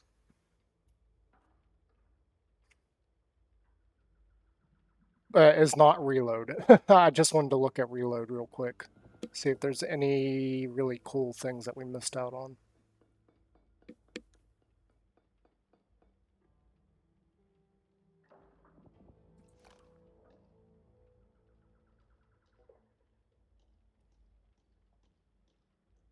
Yeah, not too concerned with that. What I was thinking of ammo scavenger. So we're going to drop that in there. We're going to move these around a little bit. So put that up there, this up here.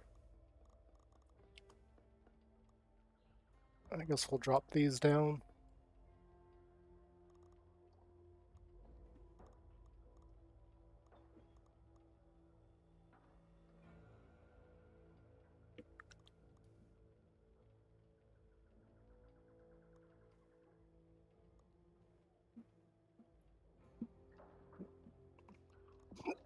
Yeah, we're gonna save that, and maybe we'll get a chance sometime in the future to test that out. Really, I said Jim on this, it does not have to be Jim. It could be any character, just running with the shotgun.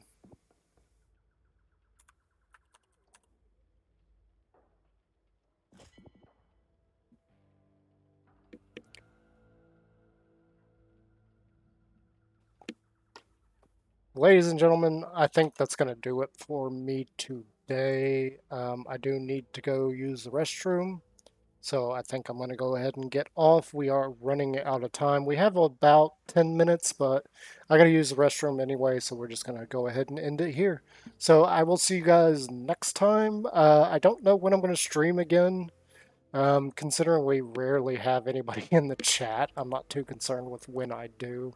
So until we get, a flow of people coming in, we're not really going to schedule anything. We're just going to randomly do it when I have time.